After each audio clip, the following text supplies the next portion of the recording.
I believe that we are recording. Mike has that face like he pushed the button, but he's not going to tell me he The pushed the millennial button. pause. face. Yeah. Welcome, everyone. The Indie Council is in session. This is a place for the leading voices across the industry to gather to talk news, titles, and everything indie. I am your master of ceremony, Jill Grote, the Indie Informer. And today, the council looks very familiar. Glad to have the whole group back. Joining the council today, creative director of 6-1 Indie and Music Festival Survivor. Oh my god. Wow. Whoa, Mike Hi. Houndro. I can say your name correctly. Hi, it's Hi, me. Mike. I'm alive. How are you You've guys? done it. Yeah. How you doing? You're here, and that's what matters. Mhm. Not to already drop like an F-bomb 30 seconds in, but y'all, it's been a fucked up weekend. I am I'm so fine, though. sorry, Mike. I'm alive. I'm- Hey, Google Blue Ridge Rock Fest. You'll know what I'm talking about. It's a Lord. ride. It's a ride. And then we have Pen to Pixels founder and MVP on Min-Max and Kind of Funny, Janet Garcia. Hello. Janet. It's taking me a How you long time doing? to clean these bathrooms. I'm doing all right. Yeah. Again, I don't have that kind of stamina. I can't like stay on one thing for too long. So the fact that you are like really that dedicated to it, love it. Thank you. You didn't have to point it out, but you just put yourself on blast for the entire Indie Nation. You could have lied. Yeah. I'm like, no, I'm really efficient. I can get it done in like half an hour. But no, Yeah. I got distracted. I got to focus. No, it's like you're putting the time to you're dedicating the time to get it right, and I appreciate it. And then juggling Geeks and Grounds, Soft Not Week, Kepler Interactive, and Wholesome Games Without Breaking a Sweat. Jenny Wyndham. I'm sweating. No. Every day we stray further from God's You light. look on so this cool show. Yeah. from here. You know? Oh my gosh. No, actually, you know what? Right now, just my story of the day is I DoorDash boba because I'm like, Nice. it's launch week. I want to treat myself. They Mhm. didn't give me a straw. So it's I hate been the that. most unhinged. Like, I have this Oh, that's container of awful. boba now. And I'm like debating what I mean. I'm going to get a spoon and I'm going to just go for it. But Yep. I'm like, Yeah. life. Yeah. It's was no more music civilized- fest, but Yeah. No, clearly you have the biggest struggle of the week. no. Yeah. We'll get to struggles of the week soon, but I'm gonna start Oh, the God. indie news with some interesting things that we just heard about. By the time people are watching this, one of these has probably happened, but I do just want to shout out that the Nintendo Direct and a State of Play are happening Thursday, September 14th, which will, for us, recording currently is tomorrow. So the State of Play promises to have indies and third-party titles, so that's going to be something we'll probably talk about on the next episode. And Nintendo Direct. Oh, Mike. Before we move on from the State of Play, Yeah. do we get it? Do we get that little devil? No. Oh my god. No, I Mike, was don't even wanna specifically think going to about say, it. don't even say it. I'm gonna say yes because at Yeah? this point I have nothing to lose but my what's Mhm. holding me down, which is Little Devil Janet, Inside also. if Janet loses, she has to clean. I don't know. Third bathroom that we Third don't have. bathroom. Third bathroom. She has to build and clean a third bathroom. And then Nintendo Direct is focusing on winter releases, so we could have a few indies in there. We'll see. So fun. No, That's another one. guys, I'm like, the you know number what? number two do not mentions. You just say it because the clock is right twice a day. You know, some Exactly. point we're gonna be At some right. point. Yeah, Mhm. and then someone will like quote you in an article somewhere, being like, "The genius who is all of us." We'll talk about it more later with the topic of the show, but Yeah. this is the third Nintendo Direct that I'm competing with for a launch. I'm Yeah. launching a video game tomorrow, and these motherfuckers have to choose the exact No. date. It does seem like Nintendo has a very good ability to know when big indie stuff is happening and just get in there. Doug Like- Bowser sees my Google Calendar. Yeah. He's actually Bowser. What? Uh, Okay. Moving on to perhaps the bigger topic. Unity, true to his name, has united Yeah. everyone against it. That's a really positive Wow. spin. Yeah. the power of indie. I'm going to read a fabulous kind of roundup article from GameSpot, I believe Janet sent over. Yeah, it's Yes. Jess, right? Yeah, just Howard. Yeah. Jess Howard, Holding it fantastic down. write-up. Thank The you so homie. much. And it's a long article, so I'm not going to read the whole thing, but I do want to read kind of important parts here. So sit back and get ready for some story time. On September 12th, Unity Technologies, the company behind the popular cross-platform game engine Unity, announced it was rolling out a new business model. In the hours to follow, frustration, fear, and confusion from game developers spread like wildfire across social media, and for good reason. In a Unity blog post, the company laid out a new monetization plan that now includes a runtime fee.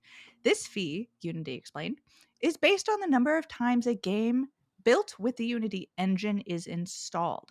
Games developed by lower cost plans will face charges once they hit $200,000 in revenue in a year and 200,000 lifetime installations, while Unity Pro and Unity Enterprise accounts have a threshold of $1 million in revenue and $1 million in lifetime installations before they're charged.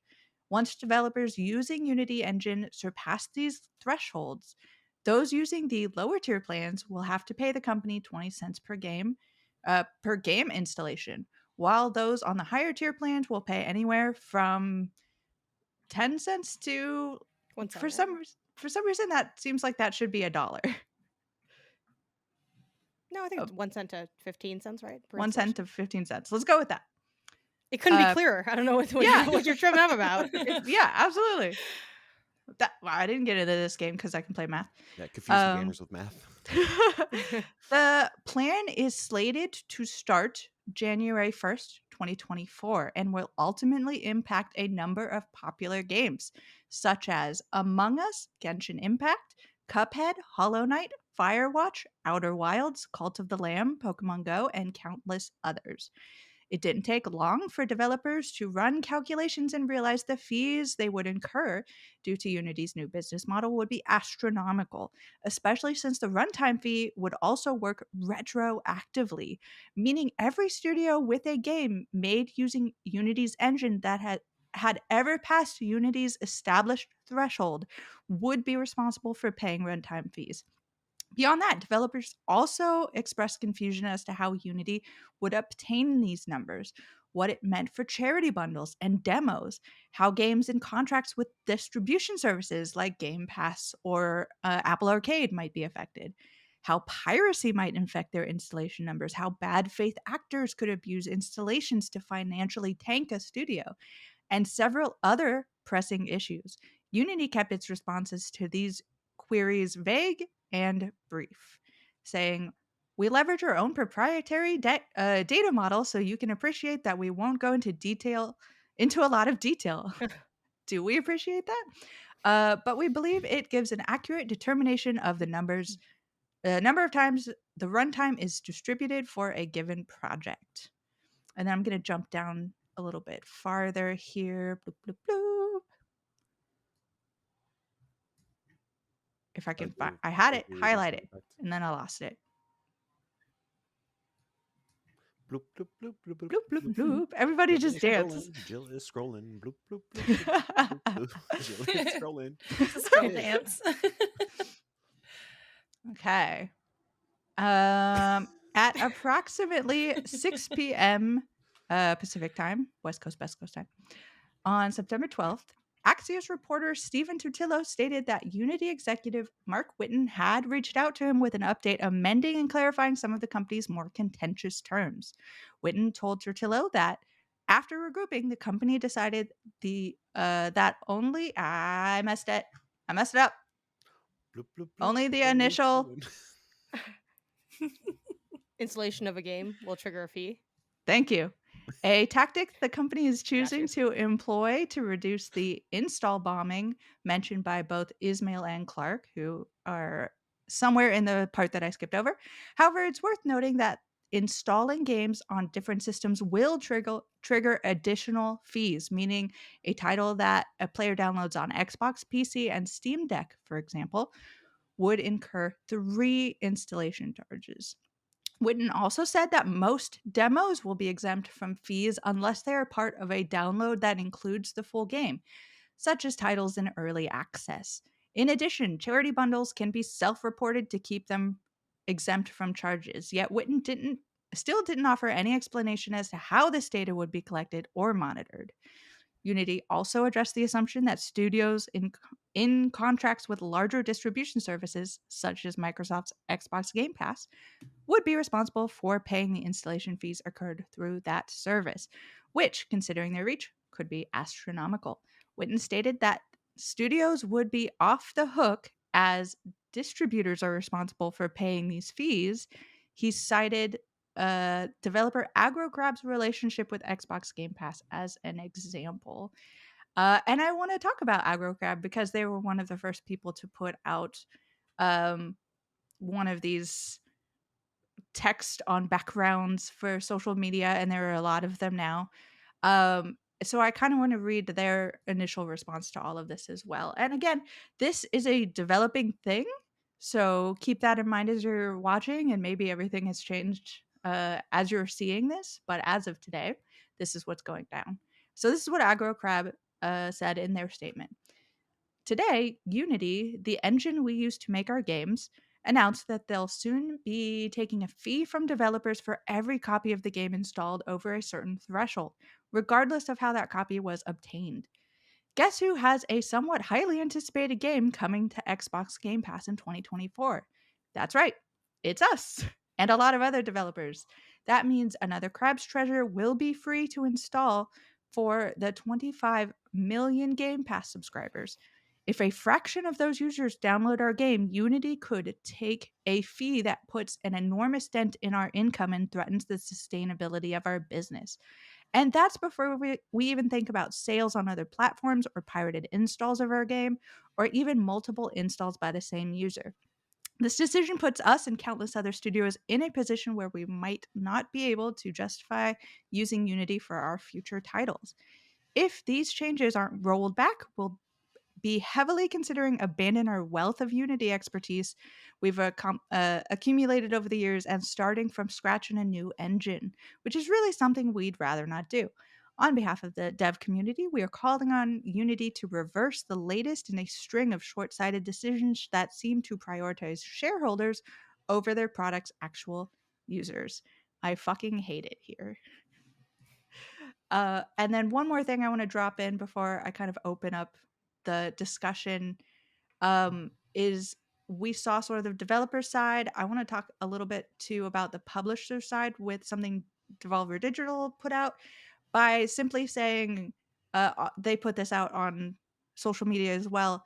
If they're getting pitches, those studios should be including what engine they are using for the game, as it is now extremely important as to whether or not that's a viable game. And also from other developers, we're starting to hear rumors of lawsuits, and we'll see with all of that going on. But I feel like I've been talking forever, so let's go ahead and shoot this over. Jenny, I know that you have feelings about this, and I would love to hear them. They're not good feelings, I'll say that. It's horrible. Like, it's just like, as a developer myself, like for Soft Not Week, when we saw the news, like there was this crisis of like, are we even going to make this game? How is this game going to come out? If it's a success, will it bankrupt us at this? Like there's so many things that already are incredibly complex and hard about making a game. And by throwing this kind of announcement just like so abruptly without really any warning into the mix, I mean, we were one of many, many devs that were talking online and internally about just like, what does it mean now if we're making a game using Unity, and what does this change? And honestly, it changes quite a bit. And like, I've talked to some other devs who are like encouraging others, like, if you're early enough in your project, just switch it now. Just don't even use Unity now. Don't even risk it. The trust that has been broken. I mean, and the trust was already waning, but it has been absolutely severed at this point. And yeah, it's just horrible. It's just horrible. Right. That's what I've been sort of talking to people, saying talking to people, even if, as I suspect, they're going to roll this back. There's no way they can't. This would be wild. I hear it in your voice, Mike, that you're disagreeing with me. My goodness, my faith in the goodness of humanity means that I don't look at me like that. I can't see them not rolling this back. But even if they do, and everything goes back to the way it was, there is damage done. The amount of people who are just going to jump ship because they could choose to do this at any moment again is, it's too risky. Mike, how you feeling? This fucking fuck this noise. Like these are just it's just a greedy play and it's like disgusting. Like Jenny was saying, like, yeah, this could, like, if you have an overnight success, like an indie studio, like let's say Vampire Survivors is an unknown quantity at this point and it's being developed in Unity, and all of a sudden it blows up overnight, you're risking bankrupting that studio for having a successful breakout video game, and that is unfair. That's wrong. That shouldn't be the case just for using a tool that you are familiar with and you're comfortable using. Right. Oh, And church like session. The discourse train. Sorry, that's trains on my side. Those church bells. Yeah, and kind of piggybacking off your point of like you believe that they're gonna reverse this call. I hope they do. Like, and every time I see one of these like studio messages, I'm trying to signal boost it on the 6-1 account. That's all the 6-1 account's been for the past couple days, just like retweeting things.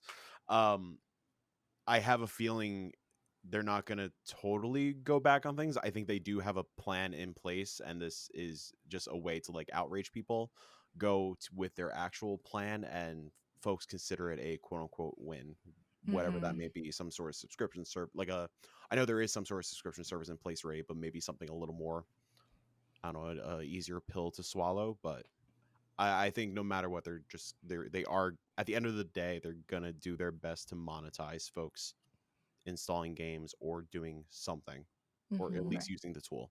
Like maybe they go the route of Adobe or Pro Tools or something like that, and it is $25, $50 a month to use the tools. Well, but they already have their like you already pay for Yeah, seats to use it, which is like kind of insult to injury at this point, because it's like we're already paying to use this service. Because once you hit like a certain threshold, you know, Unity is available for free, but most game developers are above that free threshold, and so you're already paying for that. And so it's like we're paying for this, and now we're paying to build on something that potentially could wreck us. Like, Yeah, what? I'm more so thinking like they tie this installation thing to those. Yes. Okay, I see. Yeah, like I've never touched Unity in my life. For whatever it is, $50 a month, the install rate is, I don't know, it's at like that 200. Yeah, they kind of already have that though, I right? think In what they yeah. have mentioned in like their rollout, where that's where it's like the 10 cent, 1 cent, or whatever. Which, by the way, that was a joke about how convoluted their explanation is. Not a Yes. joke about your math, by the way. No. It So is it's clear for people who both listen. are funny, but like it's even in the more complicated it is to explain how something works. I feel like the worse the idea is. It's like it. Like I think they did have a clear idea of what they were putting out there, but the layers of even the complication within, well, if you're above this threshold, but you're like this level subscriber, like, you know, personal / plus versus pro enterprise, and it's like you get screwed over a little or screwed over a lot, but if you're screwed over a lot, you probably already were gonna be a lot. So it's like the same different, you know, it's like all these layers of extra, the degree to which this is a bad situation. But yeah, this is unfortunate. I mean, I don't think they're going to roll it back either. I am slightly made more optimistic by the ways they've already started to.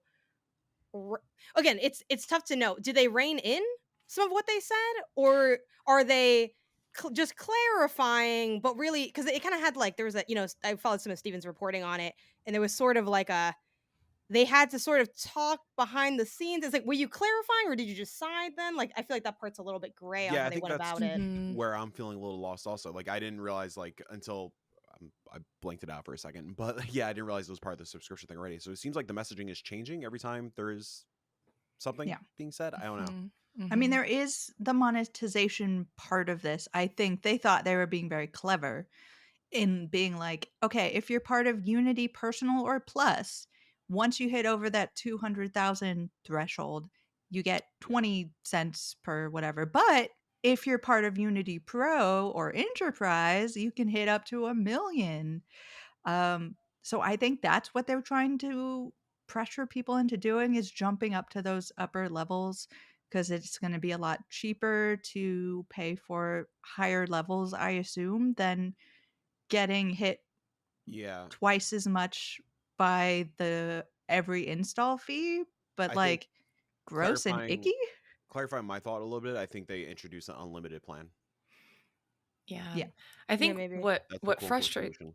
what frustrates me the most too is that install is like I think that you mentioned they were like trying to clarify like, oh, it has to be an install related to the full game. So it's like, because I know a lot of people were talking about like, oh, well, installing a demo, does that count? Right. Like, what does that mean? But I think even this element of, okay, sure, we're clarifying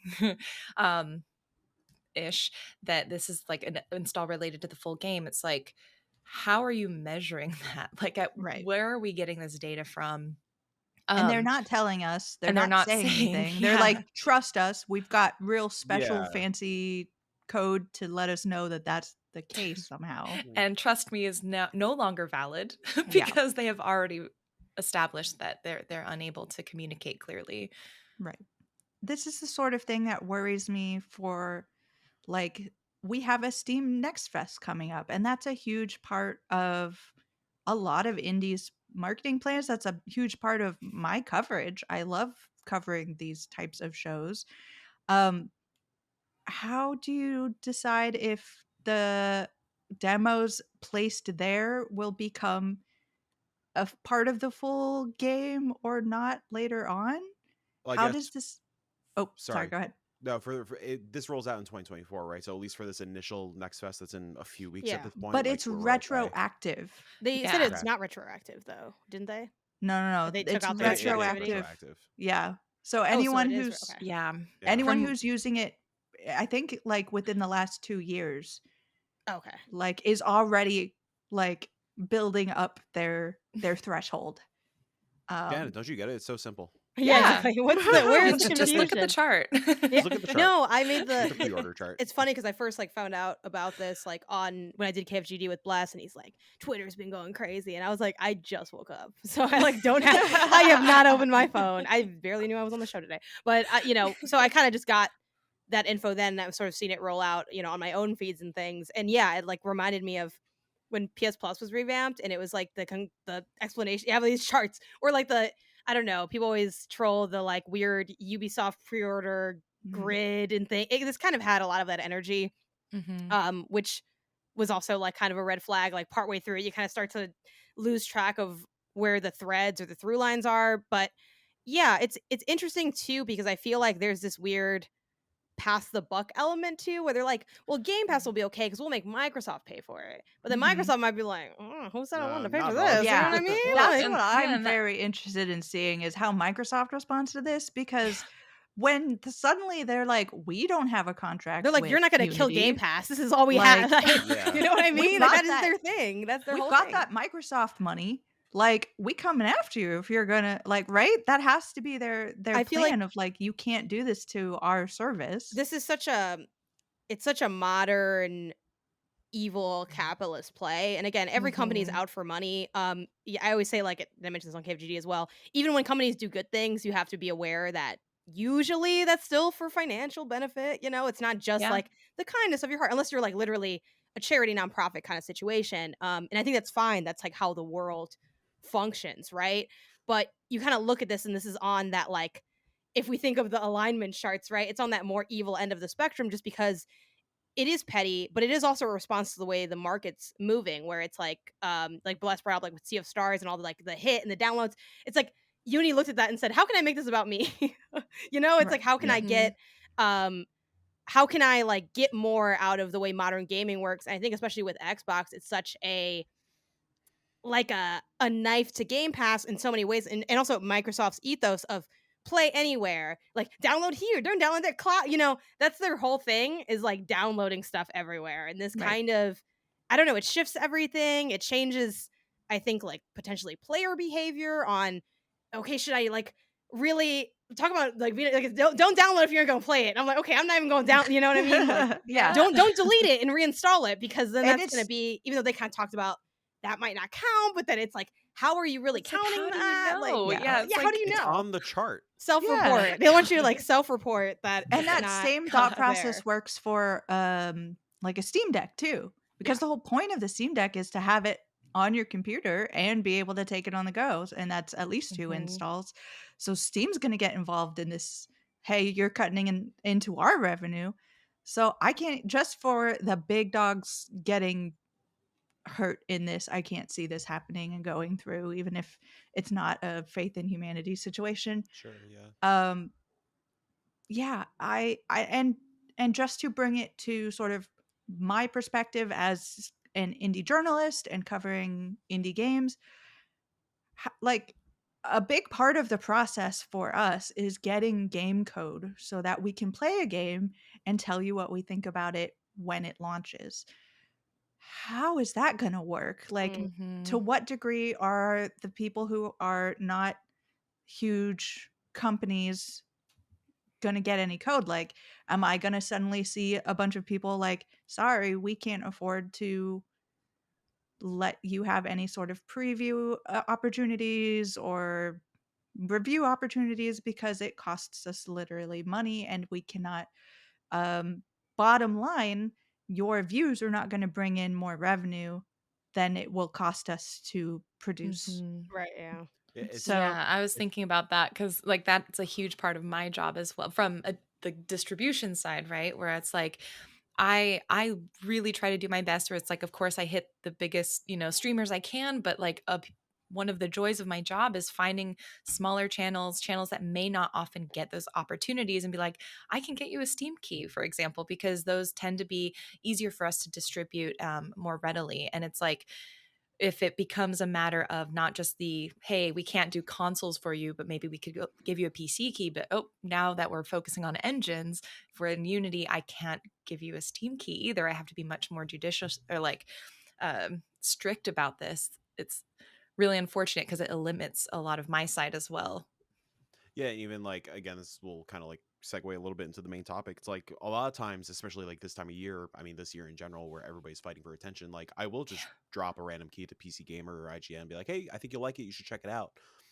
Am I like burning a key like that now? Mhm. Like, it's like Only it's if they download it, which is what you all, wanted, but is it what but you like, wanted? Right. Is Like, it though? Because and if they like, download it and yeah, don't cover it, you're like, dang it. cool, thanks for yes. doing that. This reminds me of which I feel like is, again, that's such the opposite of, like Jill, when we had like those indie devs on, they mentioned like, at least download it, right? If we give you a code, like, I get if you don't have time Yeah. to cover it. Now they're gonna be like, never mind, never mind, don't But do it. this reminds me of my boyfriend and one of his friends play this game called Make It Whack, where they like name something that's decent and then they try to make it whack. So it'd be like, oh, you have like, I don't know, it's all you can eat. Oh, but it's like Old Country Buffet. I don't know, right? I'm just making it. Sorry that Old Country Buffet had to catch a stray, but I've gotten sick there every time I've eaten there and I don't eat there anymore. This is like, yeah, Make It Wet. It's like, oh, it's a game engine. You can make some games in it. Oh, but also every time someone downloads it, it costs you money. It's like, oh, like, this Monkey is, paw situation. it's a monkey paw. Yeah, monkey paw / Make It Whack Unity edition. I think it also just sucks too because, and I'm not, a developer. I have not tinkered in development at all, but I feel like Unity was such a staple for at least a while of Mhm. starter engine. And that's not to disparage Unity because a lot of people make games in Unity, but that's one of, it's one of the ones I know, right? Where it's like, I don't even do development, but like Unity has always been that staple in so many ways. And, Right. like Jenny, you mentioned that like it was kind of already waiting to begin with, which I have, definitely hear rumblings of nothing's perfect, right? But this is just so, I don't know, man. Like I feel like this is a documentary waiting to happen. Like the developers who had to like Goodness, yeah. switch projects, the like people that had to like relearn stuff. Like I think the ramifications of this are going to be huge. It's just, it could be also one of those things though where how much do we as the public really know about that?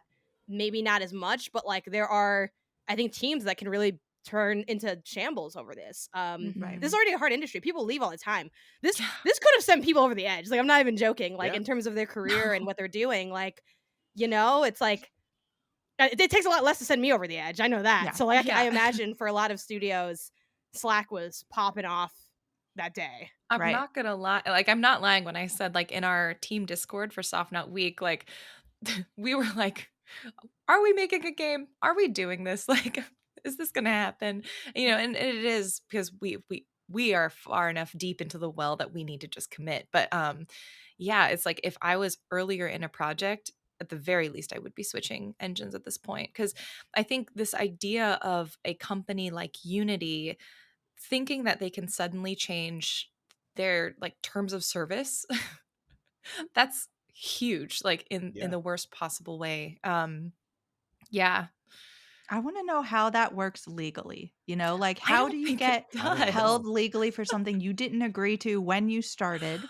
How Oh, do you hold legally responsible a third party like Game Pass that has never had a contract with you to be like, okay, you're on the hook for the people who have decided to contract with you who work for us? Like, I don't even know how you hold that up in a court of law. Um, like, I don't know how this works. I don't know how they thought that this would work. Like, there's so many doubts in my mind as to how this can actually happen in reality. But like, obviously, they're gonna try to get that money.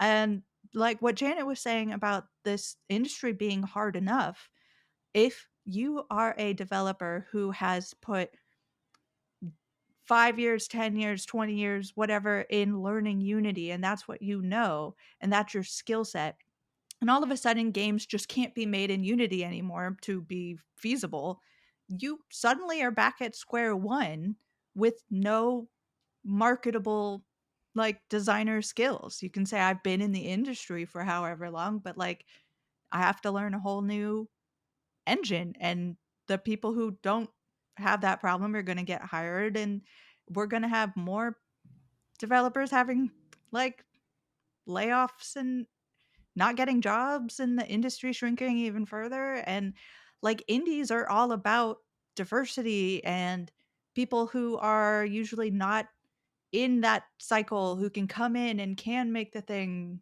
And the fact that this is sort of destroying that like an avenue to doing that is like flames, flames, mhm.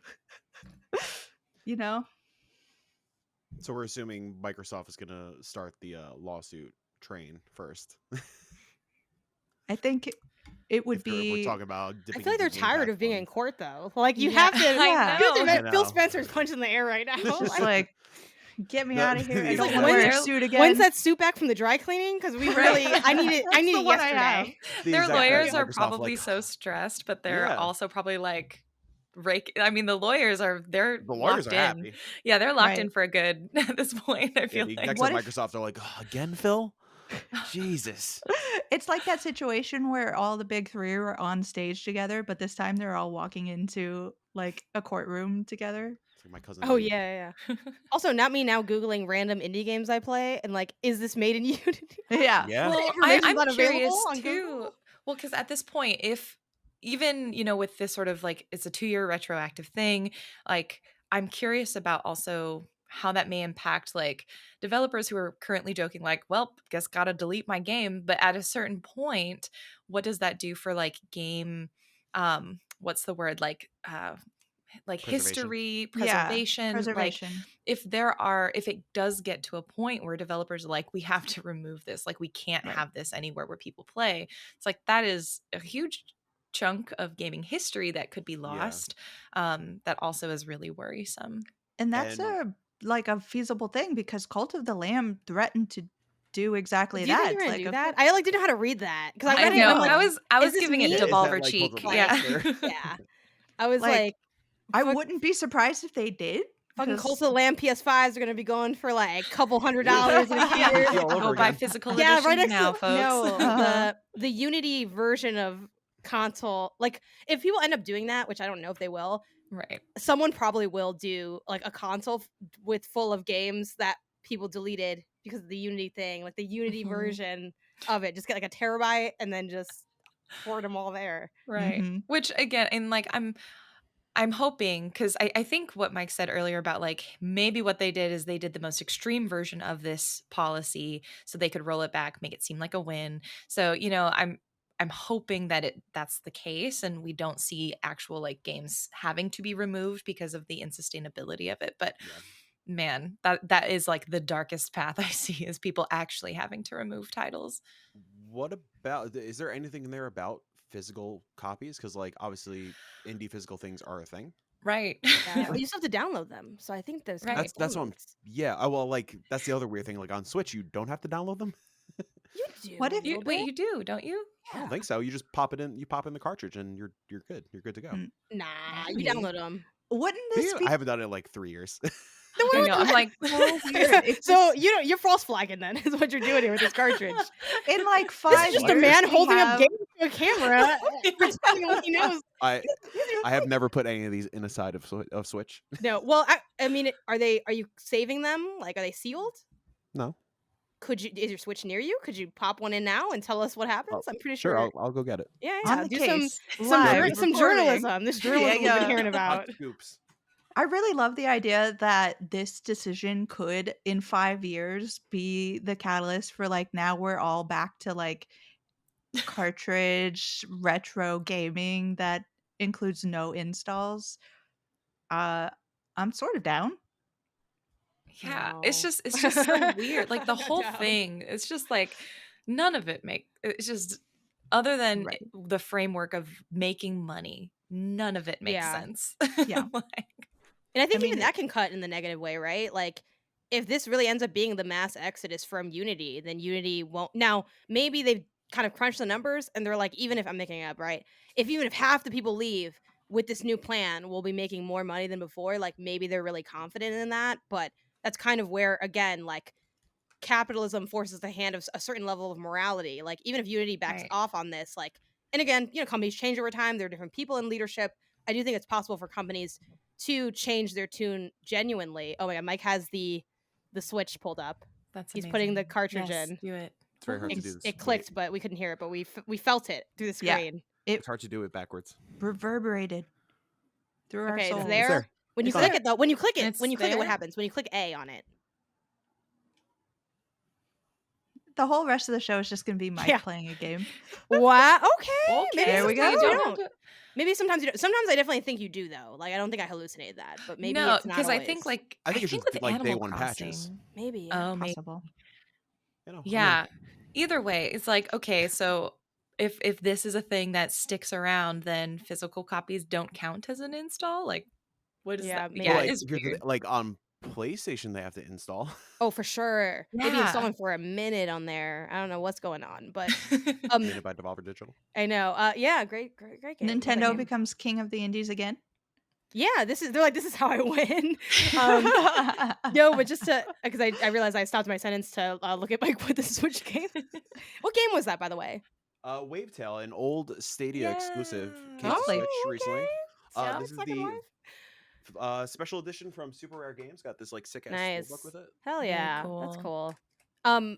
But yeah, like even if they end up rolling it back, it's like you showed us kind of who you were and what you wanted. It kind of reminds me of even like back in the day when Xbox did the always online thing. Again, different leadership now, so maybe they genuinely feel differently about a lot of those things. But when they had to roll that back, I'm like, but now I know what you really want from me as a player, which is like me to really be into your stuff, like logged in and all that. So it's like, yeah. The one thing we haven't seen is like people doing ridiculous memes to a degree, but you've seen that even from other like people tweeting out like, hey, come to use our engine.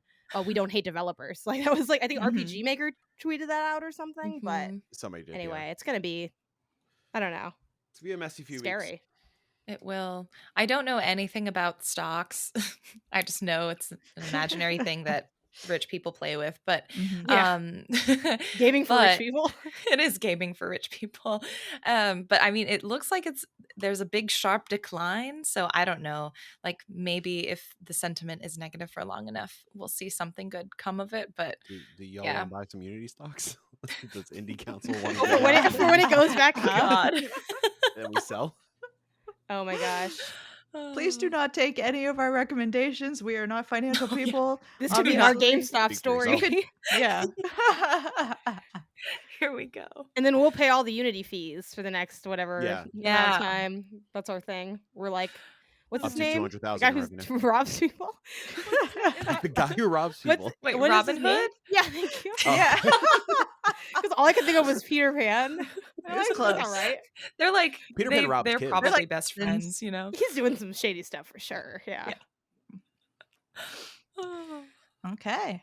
Anybody else want to throw in their Unity thoughts before we? I mean, I know we're gonna finish this podcast. It's gonna be great. Everyone's gonna be happy, and then like something huge will Yeah. develop with the story, and it'll be like we'll be tacking it on at the end. Like, and we didn't know about this beforehand, but Jenny, not to put this out in the universe, do you think there is a day where Steam charges for keys? I mean, don't they for like I think hopefully not any less, but I think they have a cap where now they Oh, do do they? like charge. Yeah, it's like it's pretty high, but I think there is a point. Nobody quote me on this. They had something that they changed within the last 6 months where it was like you can't just like ask for infinity keys Sure. anymore. There's some sort of a cap. I mean, I feel like I've never asked for more than like 200, 300. So Yeah, I feel definitely not that.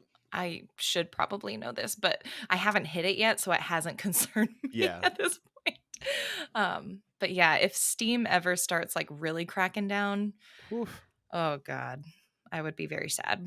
It's like I wouldn't be surprised with all like the curator bullshit and all like the CD key scams, Don't stuff like get that. me started on Steam curators because their messages have been filling my inboxes Yup. the last few days, and there are some lovely people who curate games using Steam Curator, but Of I'm course. just like, you are maybe 0.001% of what that part The of Steam is. curators, the .blogspot things.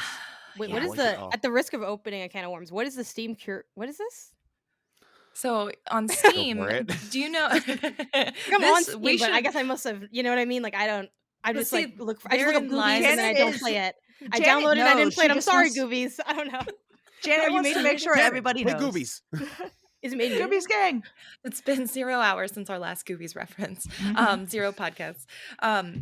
We should honestly talk about like we should dedicate a whole thing. Yeah, to maybe Steam it's like a curators. separate, like Yeah. a separate Okay, thing. I'm But the making it short- now. Separate thing. Steam curators. The short Okay. answer is on Steam, you will see sometimes panels that show like this person recommended the game. You have a Steam curator recommended if you follow Steam curators. And what they do is they often have the opportunity via Steam, was it Steam Connect, Curator Connect, or Something like emailing devs to ask for keys to put in this recommendation, yes or no. The thing is, and it's like a 1-sentence recommendation. No one looks at Steam curators. No one looks at Steam curators. There is no benefit for a Steam curator ever to give a thumbs down because that just like buries their, like they won't show recommendations that are thumbs down. Steam only shows thumbs up. So they're never incentivized to actually curate really, or very rarely. Again, 0.001% does a decent job, but you are rare unicorns if you're listening. And it's just a scam to get keys. Oftentimes they'll be like, me and my friends all curate together. Could you send me 5 keys?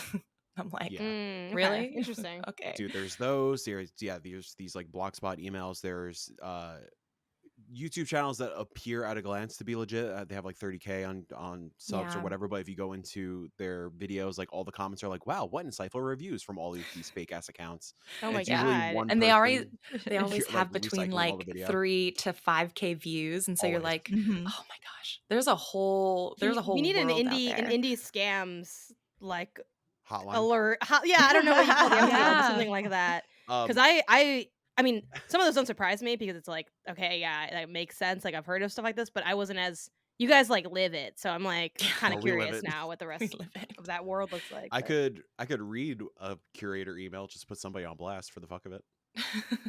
Hello. Sure. We are Hello. We are No Pussy Zone curators, and you can get acquainted with our Oh my mascot God. on our main page. They He's cute, isn't he? Why are we No Pussy Zone then? Everything is simple, and our pet doesn't tolerate competitors and doesn't let him near anyone except for real connoisseurs of the gaming industry. If we disobey, he will leave us, and with him more than 19,900 of our, in fact, his followers. So that doesn't happen. We should genuinely feed him with reviews. Otherwise, we could become his next food. We would really like to sleep quietly at night. Our pussycat was interested in your games. And What? you can help so much if you send a couple Steam keys of your game, No Creeps or Harm TD, for review. Keep being a cool cat. No joke. I sent a screenshot of that to my partner today because they sent me that. And I was like, this morning, it was the first email I read this morning too. So I was like, my day is going to be absolutely unhinged. Yeah. Are you familiar, Jenny? How familiar are you with Grandma's Basement? Oh my God. Yes. It's always the most bonkers fucking names also. Yeah. There was like one pizza parlor that was like telling me to send. Yeah. It was just indie scam episode, please. We need it. Oh yeah. Okay, I'm writing that down. Same email. Like they copy and paste it everywhere. They just changed the game name. Mm-hmm. So somewhere in the middle of indie news, we have transferred over to topic of the show, which is going to be the side most of us don't see, the indie marketing. And typically I would give a little overview, but this is not my particular strong suit. So I'm going to leave Jenny and or Mike and or both to go ahead and lead us into the topic of the show. Wow. Welcome to the No Pussy Zone, friends. Yeah. This is Step the into new the segment, the zone. No Pussy Zone. Oh. I mean, how do you even how do you start? Yeah, how do you even get into Nope. Sorry. Nope. I was yeah. Don't. let's like rewind just a minute. Jenny, how did you get into marketing? Yeah. There we go. I honestly fell into it kind of by accident, partially because I knew like I love creating content. For those who don't know, I actually do stream on my own, create YouTube videos. A lot of it is really like really dedicated part-time hobby work, but like elevated. But I knew for myself, I didn't want to be a full-time content creator. And a lot of the skills just really transferred from that into community work and then becoming an influencer strategic person. A lot of it was just like falling into it by accident and just knowing I wanted to work into games, and I love curating titles and I love helping people find stuff that they like. And that really is what marketing is.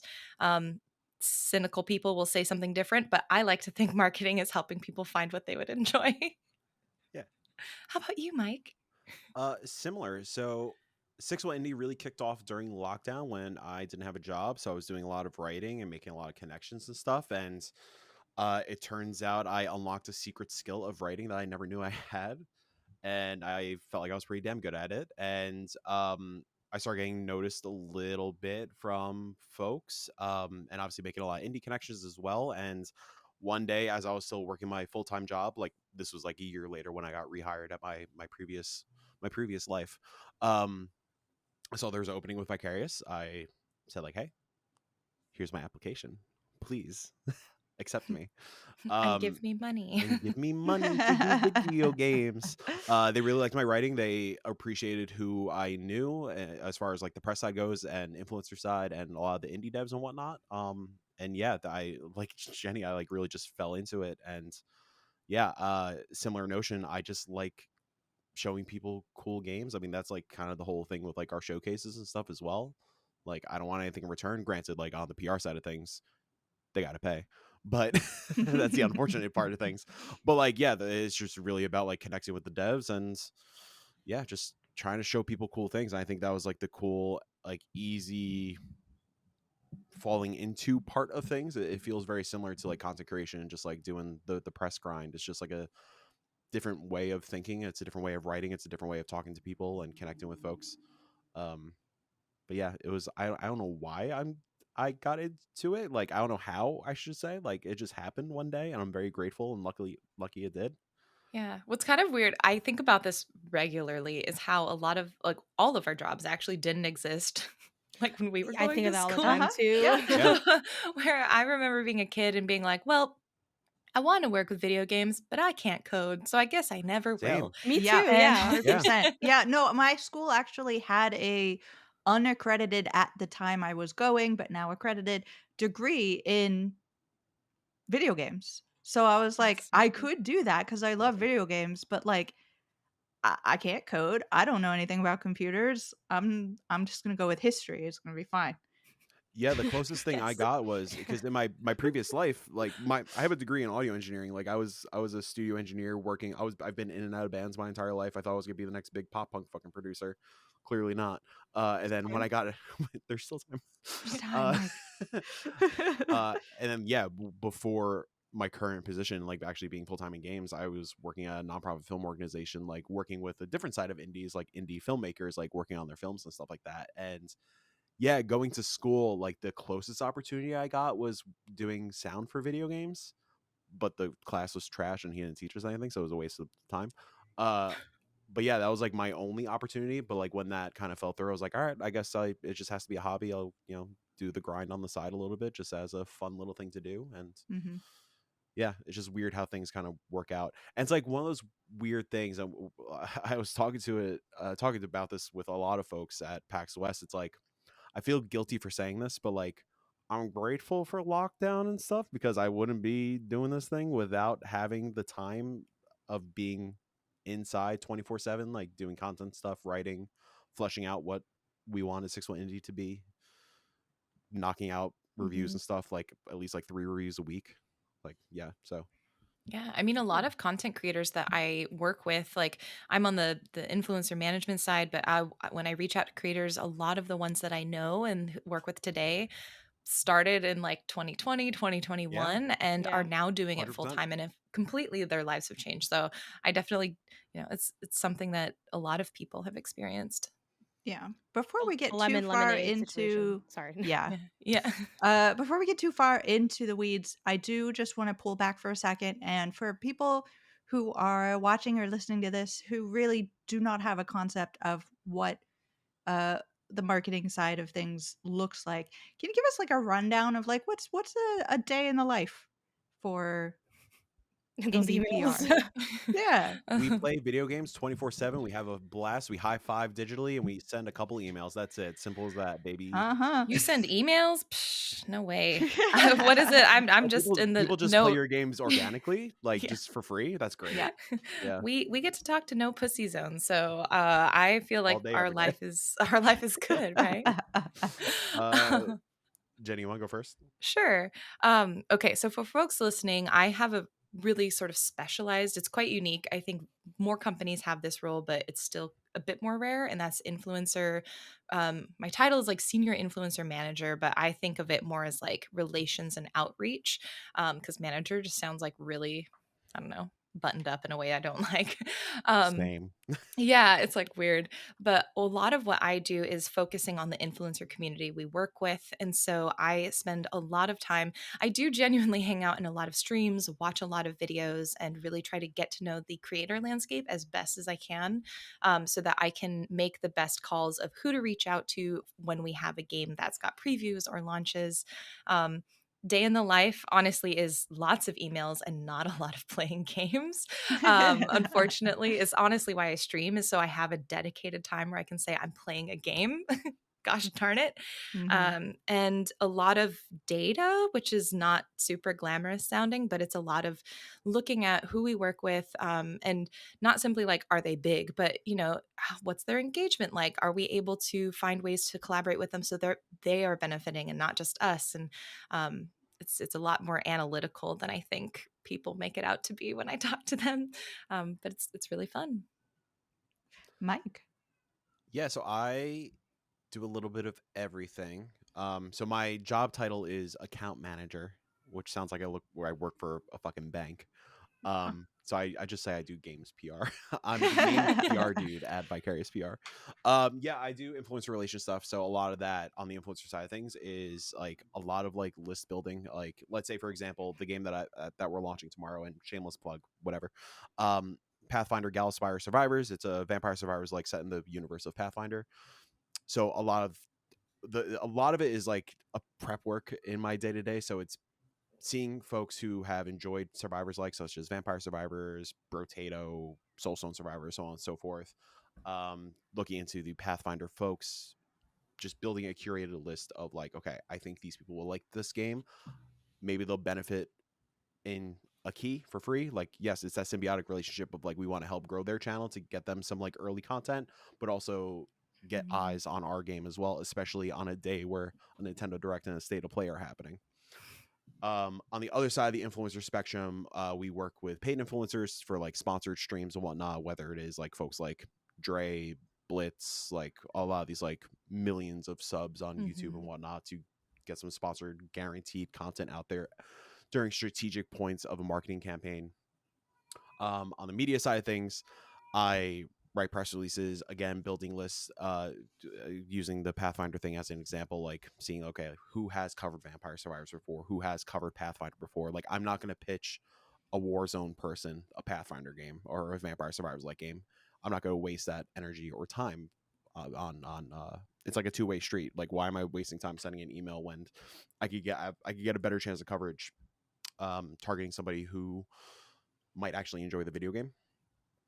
So yeah, it's a lot of list building and writing press releases and just prep work, and a lot of like looking at calendars to pick and choose your battles as to when you want to launch your game, when you want to talk, when you don't want to talk.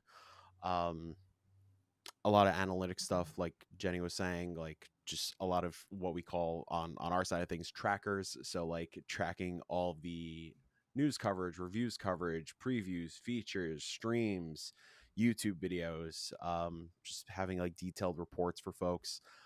The fun creative part is actually coming up with like, it's a case by case basis depending on like who the client is and what they want to do and how much wiggle room they have in terms of like budget and whatnot, coming up with like creative activations and like creative ways to stand out from the pack, especially in Q4 2023.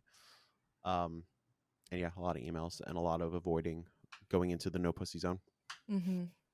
And then you guys recently we didn't get to hear from you about PAX, so I'm going to jump into that because you recently had a chance to not have a normal day in the life, going to a convention. So what, from the PR side, what is something like a PAX like?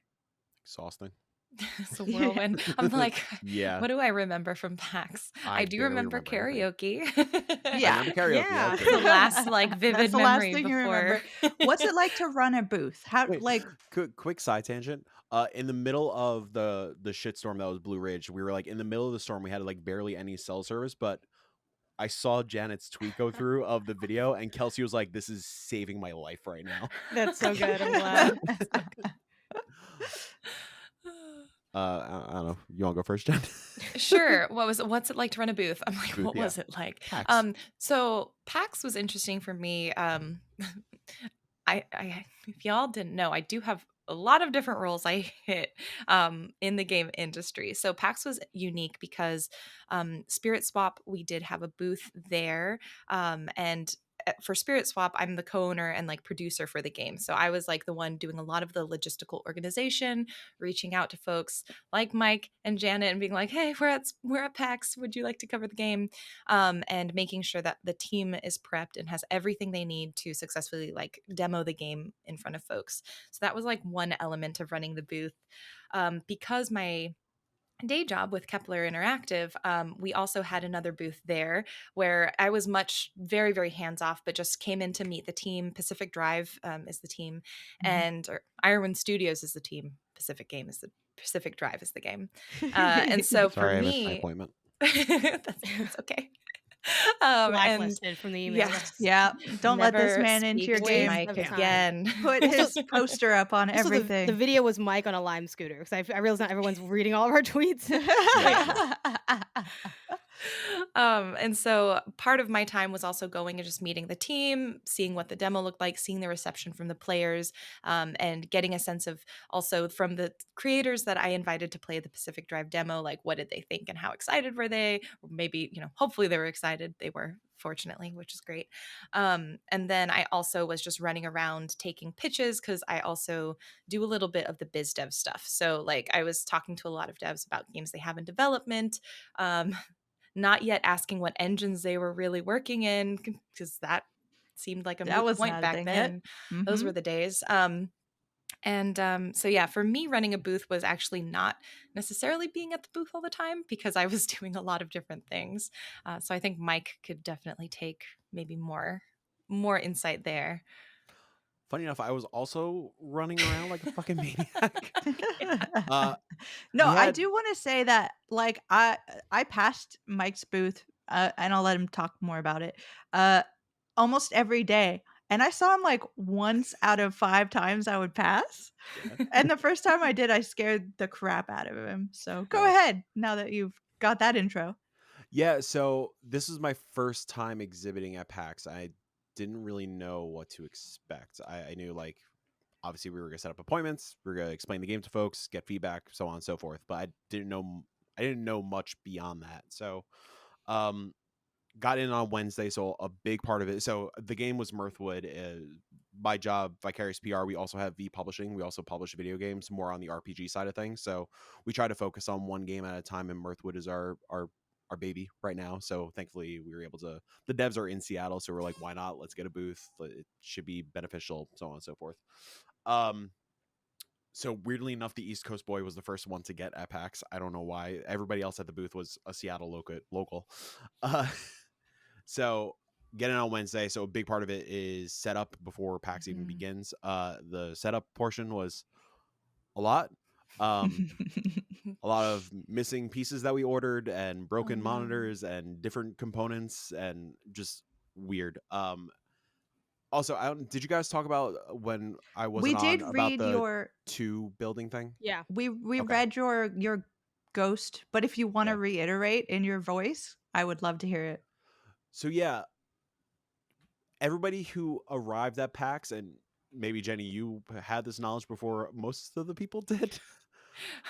Only because I arrived a day sooner than most people for a business Sure. thing. But yeah, that I'll let Nobody you knew it was a continue. 2 building situation. Yeah. And we were very confused. It was very hard to find the booth. I thankfully stumbled upon the Summit building for the hell of it. That was the first building I saw. I walk into the building and I see people walking through. I see the exhibitor badge pickup like across a rope or whatever.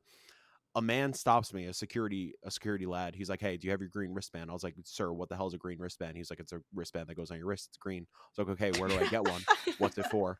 He was, and no joke, this man was like, "Okay, you go out these doors, you go down the steps, you're gonna make a right, you're gonna pass a parking lot, you're gonna see the parking sign. Once you go right past the parking sign, you're gonna see a small door. It's a glass door. It's not the wooden door, the glass door. You go in there, and then there's a man that has the green wristbands." I was like, You have to "Cool." fight him. I got the He first will step ask of you that. 3 riddles. 3 riddles.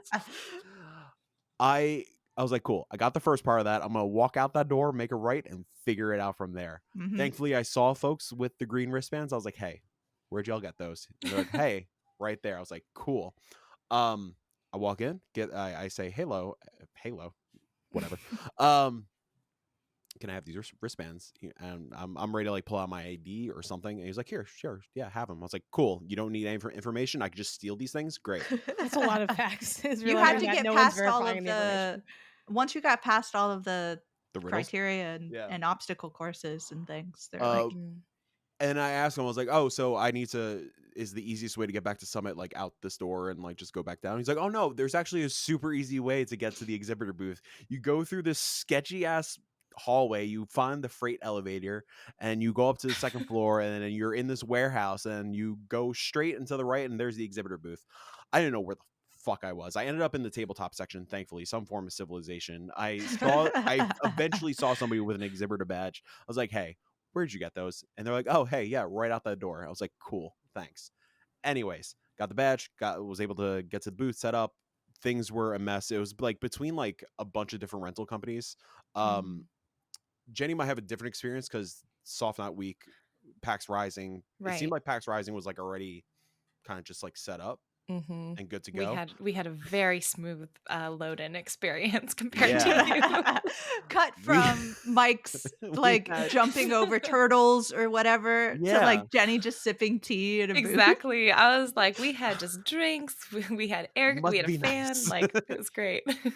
Yeah, I get to the booth and it's just like tables and monitors and stuff, and like things are missing, like it's not like the correct stuff. And then I had to go to like there's like 3 separate people for like the furniture, the monitors, and the electrical. And I had to interact with all of them, and they all didn't understand or all thought I was lying about the things that I needed and things that we purchased.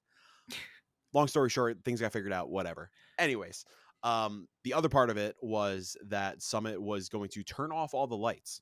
Like there was not going to be floor lighting, and we got that heads up ahead of time. I was like, cool, it can't be that dark. There's going to be windows. Guess what? We were in a basement.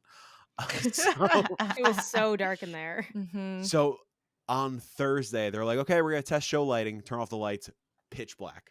And it's like, great. What the fuck are we going to do? So another part of that was me and my colleague Danielle going to Target, trying to find some sort of lighting, but it's like pre-college season, so there's no lights or anything. We almost bought just floor lamps. Thankfully, we didn't. But we eventually found, like, Jill, like you saw, like the fairy lights and like stuff like that, which ended up being really cool, in my opinion. The next morning, there was a hardware store near our hotel, so we found like these like clip-on spotlights. So the plan was to just like clip them on and at least like point them on the banner. I walk in, and guess what? It's lit up. So that was a waste of $120.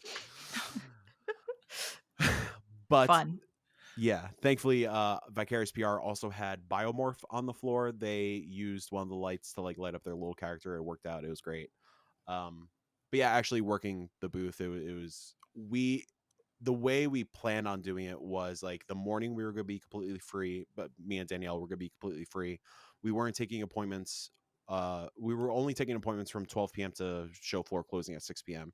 Danielle was going to do the 12 to 3. I was going to do the 3 to 6. That plan quickly just like fucking ran out the window. A lot of it was just because it was mainly because the devs weren't comfortable talking to folks yet. It was their first game, so we wanted to make sure they were like comfortable and like getting into the rhythm of things. So a lot of it is putting on the show of like, hey guys, have you heard of Mirthwood before? Well, here's the elevator pitch. It is Fable meets Stardew Valley. So part cozy farming sim, part action RPG. That's what I yada, heard. Yada, yada. Yeah, I heard that a From lot. you. You should have hired Baron. I should have hired Baron. He was out there doing work for you. God's work. Do you end up getting sick of that? Because I always wonder, as like a non-exhibitor, non-developer, if at a certain point, I'm sure at a certain point you like hit your stride and you feel like, oh, I feel so good about this. But then do you go beyond that point into madness, or what is that like? Just playing it in your sleep. Yeah. When you're running on 3 hours of sleep a night and purely on Monster Mango Locos, doesn't matter. Nothing hurts you. Yeah, I was gonna say there becomes a point where you just like are immune to anything, and you're just like, I could do this forever. I didn't. Yeah. Oh, go ahead. Yeah, just to like wrap it up quickly, like that was like the booth part of my thing, but like the other side of things was I was roaming around making sure that Biomorph was good. We have a relationship with PM Studios as well, so I was like doing the circuit to make sure everybody was good and if anybody needed anything. I was also like stupidly I attempted to make appointments on the 6-1 side. I made maybe like 15 appointments. I actually played one video game. Even like my Spirit Swap appointment, I just took the opportunity to just stand there and chill and talk to Alex. And, that was so and, nice. like, just hang out. But mostly like because we also do like not biz dev, but like a part of the gig is also like seeing who needs PR if we see any interesting games on the show floor. It's like, hey, when are you launching? Have you thought about PR yet? Are you doing Next Fest? So on and so forth. How can we help you? And trying to do that, running across 2 buildings. And God forbid, like at some point we had some sort of emergency because our booth neighbor was trying to steal our electrical, and I thought I was gonna have to fight a man at some point. But I was in the other building at that point, so I had to fucking run 7 minutes or whatever. Yeah, it was a lot. It was really chaotic, but it was fun. All that's to say, it was fun. You both touched on this a little bit. The process for deciding which indies you're going to rep. How does that work? What's your sort of criteria? What's like the threshold? What gets your interest going? And once you sort of have them on board, what does that process look like? I think for me, I mean, Kepler Interactive is a publisher, and so it's less of me individually saying like I will personally rep this game, and more of they're part of our, which I mean, before they become part of the Kepler sort of group, we all sort of have input and say. So we kind of do that front loaded a little bit versus like once they're part of Kepler, I rep all the Kepler games. So it's a little bit less choice maybe in a more like agency situation or like maybe a freelance marketeer situation. Yeah, and like as far as the games that sign with Vicarious PR, I I don't have that power. But like a part of like the PAX thing, like I can do some headhunting if I want to, and like some games that I do, like, or some devs that I connect with, like whether it's on the internet or just friends that I know or people I meet during shows, like they can like have a meeting with us, and like if everything works out, like they can sign with us. Once something is signed, like usually our management team like will drop, we have a like potential clients channel in our Discord, we'll drop it in and they'll say like, hey, is this look interesting to anybody? So like thankfully most of the time, pending bandwidth, like we could pick and choose which clients we want to be a part of, which is great, because it's always tricky when like you're not, when you have to market a genre that you're not gelling with, or something that's like not really your jam, and um it sort of becomes like a fake it till you make it situation, or like you try to carve out some time to actually play the game to understand the base mechanics and like the ground rules of the genre. That's probably the most challenging part of things, but thankfully for the most part, yeah, we, whenever a client signs on, management is like, hey, this game, first dibs, who wants it? So that's always nice. As a like selfish personal curiosity, I've always wondered how things work on that side as far as like scheduling and getting appointments done, and how do you get like, who do you like, obviously from what I can tell from the emails that I get before the show, there is some sort of press list that is acquired by someone and sent out to somehow people. Can you give me, fill in the blanks for me? I need to know. Yeah, How what is this tier are we happening? at? To be honest, Yeah. Are D they ranked? tier. Is it like a like these are the people you need to Do talk you have to? like a Are they burn split book of like, into you know, are they split into Oh, categories? Do I we definitely have have a bird book, Janet. like little I know. I was gonna say. and are it's you Mike. drawing heart eyes around the big outlets or something? Like I know Yeah. so and so from I Polygon will mean, be here or something. Like I don't know. when we see that, like, I don't know, like Tech Raptor made an appointment with Mirthwood, we're like, oh shit, okay, we should all be here. And then It's like, also, it's is it definitely like that kind of thing. quick interjection too? Is it Yeah. also different? I imagine it is like per game, you know, because it kind of go back to y'all's point of not every game is. I mean, sure, you want all the big outlets probably to cover your game pretty much regardless? Question mark. But for getting more specified, where you're like maybe, oh, I'm targeting these people for this kind of game. Like I have this genre list or something. There is a PAX media list that gets sent out whenever it's ready, Mhm. like a PAX media and influencer list. And And it's not like tiered or contributed. anything. Yeah, it's like just, it's jumbled. It's a mess. The Gamescom list was a nightmare. Oh my gosh, yeah. Do you like hit like Wait, Command why? F then for like the outlets or something? Like how do you end up working with it then at all? Do you remake it to make it make sense for you in like a separate spreadsheet? The way Vicarious did it with Mirthwood, it like typically we take a holistic approach where like kind of like what I just said, like we won't pitch a Warzone person the Pathfinder game, but like we will just pitch all PAX attendees. It's just easier that way. And Sure. typically we got these lists a little late, and Yes. time is of the essence, especially when you are competing with like a Gamescom and all these other releases and events and embargoes, so on and so forth, and people are like scheduling and making their plans. So typically it is like, yeah, we will make a master list for media and influencers and pitch them independently, purely because we know they are going to PAX. And I would like to point out before Jenny, real quick, I've teased Mike about this several times. I was not in charge of it. I didn't get anything about appointment for Mirthwood. I didn't. It's definitely my kind of game. It is my sort of genre. It is my strong suit, and nothing. I had to make my own appointment. I got you in. So, yeah, he got me in. He did. Yeah. I think, yeah, if we do it pretty similarly, where it's like, especially some events, you just get a list so close to the actual show that you're just like, we just have to send everyone an email and just let everyone know. But what I try to do, well, for Kepler, I actually, since I focus on influencers, I usually just do a tweet that's like, who's going to PAX? Who's going to Gamescom? And then try and like filter it that way on top of whatever creator list we get. And if I have time, I try to make it as individualized as possible. But otherwise, yeah, I just do a quick scan of like, oh, this person is like from a mobile game website. You know, that's definitely not going to be a fit for us. Or this person only covers, like first person shooters. They don't care about Spirit Swap for sure. You know, and then I'll just like knock them out and then send emails to everyone who fits. But yeah, you're right. These lists do come a bit late sometimes. Yeah. So Which it's the Aggravating. nature of the beast. It's like they're It is what it is. updating it. People are buying tickets late, but yeah. I forgot what PAX it was, but were y'all on that email where they emailed everybody by accident? Oh yeah. Yeah. Yes. Yeah. There's been a more recent case also. Yeah, there Yes. was.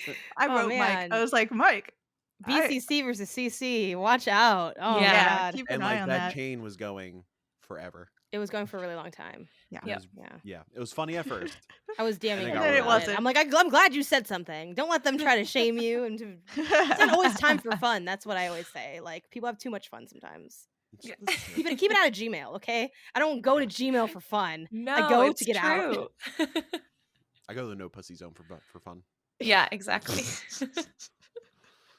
And so, just to keep it from being like Jenny and Mike talking this entire episode, I We want need to merch talk a for little this bit. show. Yeah, like we've been here. Me and Jenny have been here. Probably You know. The gavel, a Goobies thing, the no Yeah. pussy zone thing. We just Yeah. take a look. You got to watch all the episodes. Our to know what merchandise is this looking means. great. The lore is getting deeper with each Yeah. episode. It is being revealed. It has Yeah. always been deep. For marketing versus press, like where do we intersect? How do we interact with one another? I want to jump in with No, I'm just kidding. Paper airplanes. Yeah. Hi friends. Yeah, it is interesting like to talk with market like I was lucky enough to work at Game Informer as my I was an intern, so that was sort of my introduction to the press side of things, and getting relationships with the press was pretty easy if you're in that kind of a situation in a known outlet. So those are people I still know and I still make contact with, and I'm still able to reach out to. I'm like, hey, even if I don't, it's so funny. It's like even if I don't know who's covering a game, I can reach out to someone and be like, hey, do you know who happens to be running this? And usually I'll be able to find out. But it is a lot more informal than you would think it was, because like talking to PR seems like it should be like really buttoned up and like you wearing a tie and stuff. But So just to jump on that really quick, I think there is some PR that is like more formal, buttoned up, and like that's definitely their style, and like it's totally okay. I feel like Jenny's in agreement with me. I'm always in the camp of like, yo, we work in video games, let's have fun, it's fine. And Yeah. like it's such a small like it's a big industry, but it's such a small industry. We all know each other.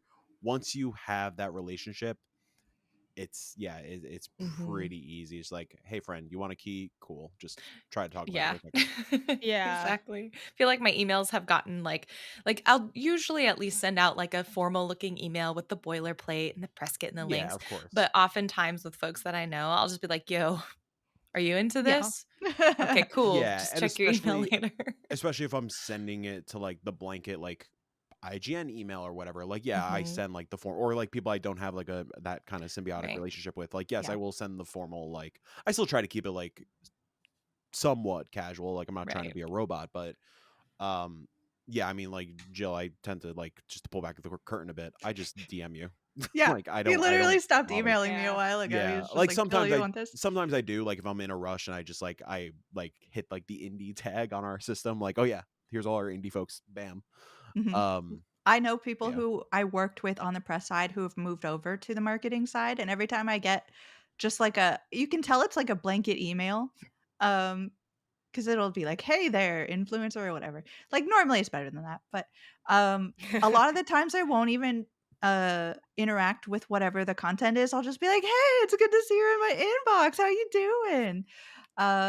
So and yeah, a lot of the times when I'm responding to emails, I'll deal with the business at hand of like, I see you're offering this opportunity, I would love to take it, blah blah blah, but my wording is always somewhat silly, and I always try to take the time to talk to the human being. So if they've made a particularly good like pun, I usually be like, y'all, that was a good pun. Good, Oh my gosh, you're good so job. wholesome. Now I'm like, am I a bitch? Because I'm just like, I agree to the terms of the empire. Like, you know what I mean? I feel bad because like on time in times like this where it's like super busy and I'm just trying to get through my inbox, Sure. I'm like, thanks, thanks. The fact that I'm you're like, I'm getting through the sorry. inbox, and then I'm like, there's always the debate, right? Like, at what point does the email end? It's like, do I have to then send another one that's like, thank you? Like, you know what? You got a lot of emails. I'm gonna Yeah. the least amount of emails. I'll pretend it's for eco-friendly reasons, but it's really just because I don't want to do emails. It's like the less I can send, the better. I will say most of if it's like press and marketing intersection or whatever, right? It's like most of mine are still like, it's the boilerplate of like you send to everybody, hey, we're, especially to like I'm on, whether it's a creator list or an influencer list for like Devolver, for instance, they'll be like, hey, like if you want keys, like you fill out a Google form, nice, simple and sweet. Definitely like there are PR people like, I know you guys, right? It's like where it's like, oh, the email might be a little bit more casual again, where it's like, hey, or like it's a DM, like, hey, I sent you an email, like I really think you'll like this, or something like that. But it's funny because my stuff is still pretty formal. Like my code requests are always really formal. It's like, hi, my name, if it's an email one, I'll be like, hi, my name's Jen Garcia. I'm writing to request a code for da da da on this platform for this outlet. I'm also on these shows, so like this is my kind of light content plan. And I remember one time I sent one of those, and like the person responded and was like, "Yeah, sure." Like it was like super chill because they knew me already, and I was like, "Oh yeah, I got." And then they like responded to something like, "Literally, you can just ask me. Like I'm just gonna give like we've worked together enough times where it doesn't need to be as." Tutorialized where it's like, in case you don't know who I am, like this is all these links. It's like, yeah, I know you. You could just, it's fine. But That's it's cool. what I really like being at weird, that like, spot. Yeah. it's one of those places where it's like if you've built a relationship, you definitely can do that. But I feel like a lot of creators haven't built that. And so, and then they'll email and be like, yo, can I get a key? And I'm like, Who are you? Who are Right? you? I'm so you sorry. are. I don't know who you are. You have I no don't know who links. grandma's basement is. I'm sorry. I'm so Yeah. sorry. And so I think it's like, if anyone's listening and wanting advice, like I would definitely err on the side of maybe giving that more information, but definitely like you get to a point in this industry where it's like, if people know you, if you have the relationship, like I like that it's relatively casual. Yeah. Yeah. Me too. For me On the too, other- like, oh, sorry. I was just gonna say, just to expand on that, because I think it's a good thing to point out, Jenny. Like, you don't want to you come in real casual and it's like, whoa, you know them, they don't know you. Like for me, again, it's a little dramatic to say that like marketing has more power than press because we all just kind of do different things and we work in the same space. But I feel like inherently, like if you're asking for, you're getting something, you're kind of going to an agreement, like it is kind of formal. So for me, I always wait for like the PR people to do that move. Like I let them decide that they're casual with me. Like I don't make that assumption and put it on them. That's also just generally how I operate. Like for the most part, if I don't really feel confident that we're on like a hug level, it's like I'll be like, hey, like I'm so and so from whatever. And if they come in really excited, sure, I'll meet them there. But I try to err on the side of, a little bit more like not withheld, but like, just making sure that you're, I think, respectful of the inherent professional or boundary of being maybe strangers in a way. And then like if they extend a hand of friendship, it's like that's fine and that's cool. Like, right, we all work together, but maybe they don't want to do that. So it's like that's fine. I can still, do my 100%. boilerplate too. Like the boilerplate stuff goes both ways. Yeah. And then on the other side of that, Mike actually saw some of my professional leanings as a journalist. I have picked up some strange journalistic habits. In when I stop off, usually when I'm doing something that I'm going to cover, I am completely I clam up about what my thoughts were. I don't say anything. You put the brick wall up. So when I went to Mirthwood, me and Mike were friends, and talking as friends, it's like, so how did you like it? I'm like, you'll have to read the article. I can't divulge that this time. I got you the in.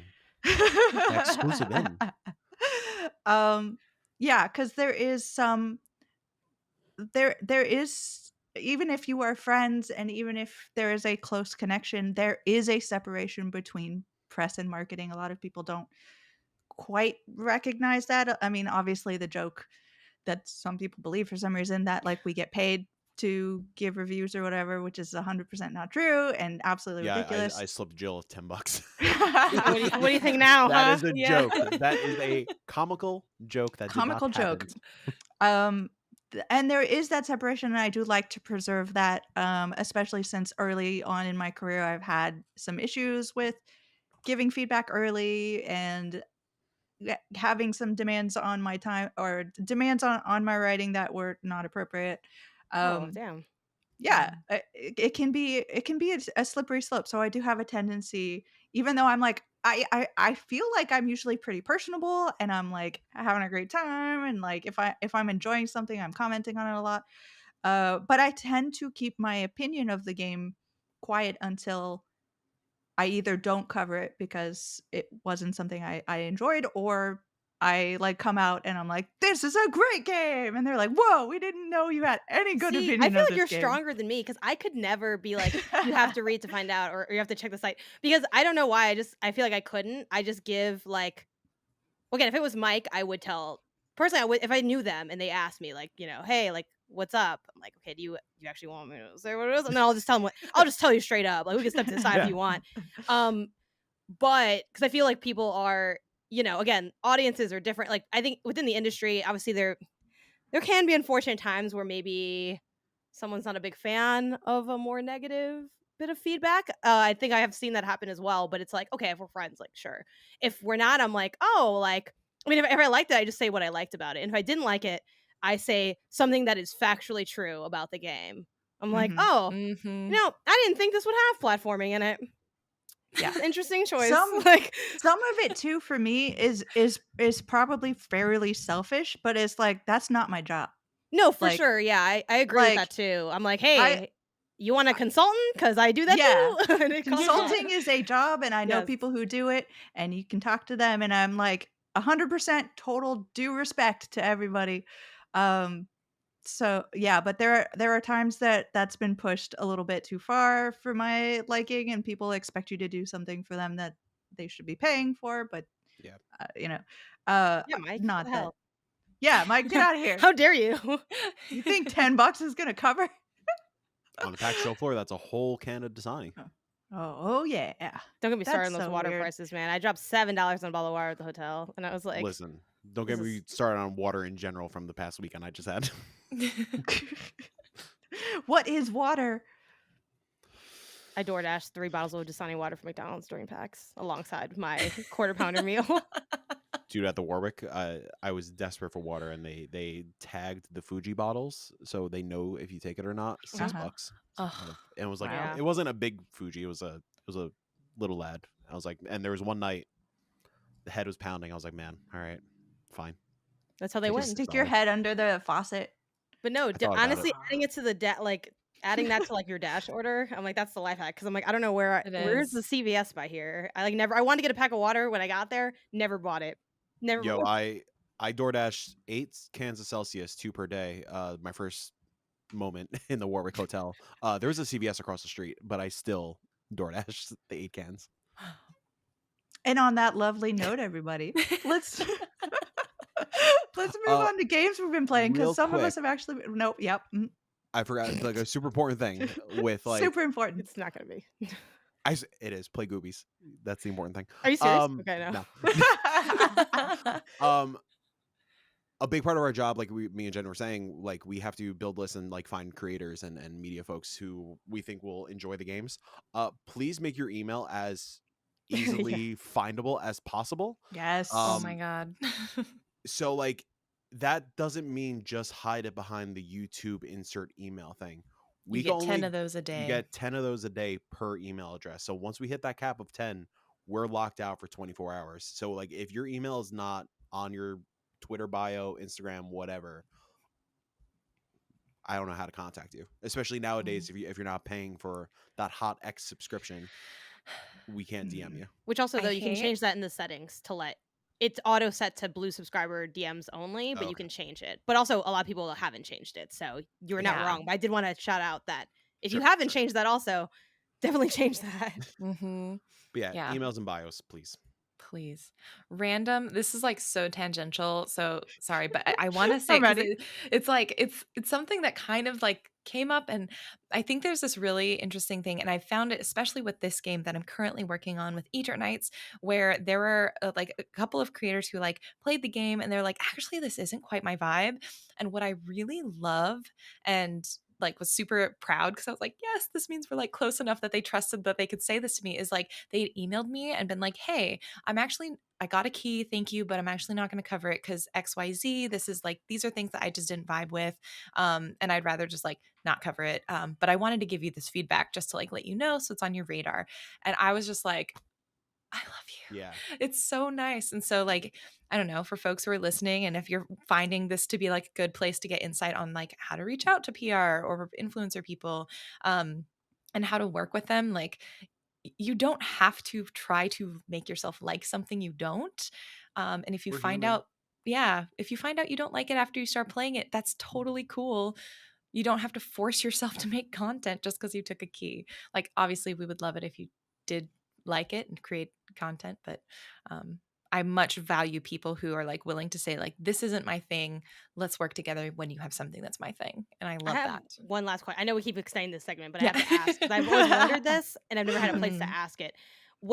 Do you want people to email you back directly, like with their coverage they did, like everyone to do that? Because I always thought that'd be like a million emails, but maybe you're going to get a million anyway and you want it. Like I know It sometimes, helps. sometimes you'll ask like, hey, like if you're posting anything, like send it to me, but not always. So I've always wondered like, should people be sending like this is my review link or whatever? I mean, I can't speak for anyone else except for myself, but I think Mike seems like I think maybe you agree with it. It's always welcome because like in a launch, my inbox is a mess anyways, but I do Sure. eventually get through everything, and it just really helps me search because I have like a spreadsheet of everyone who I've reached out to, like the key I sent them, and then like their coverage and sentiment, and it's like so nice just to have the link right there because then I don't have to search for it.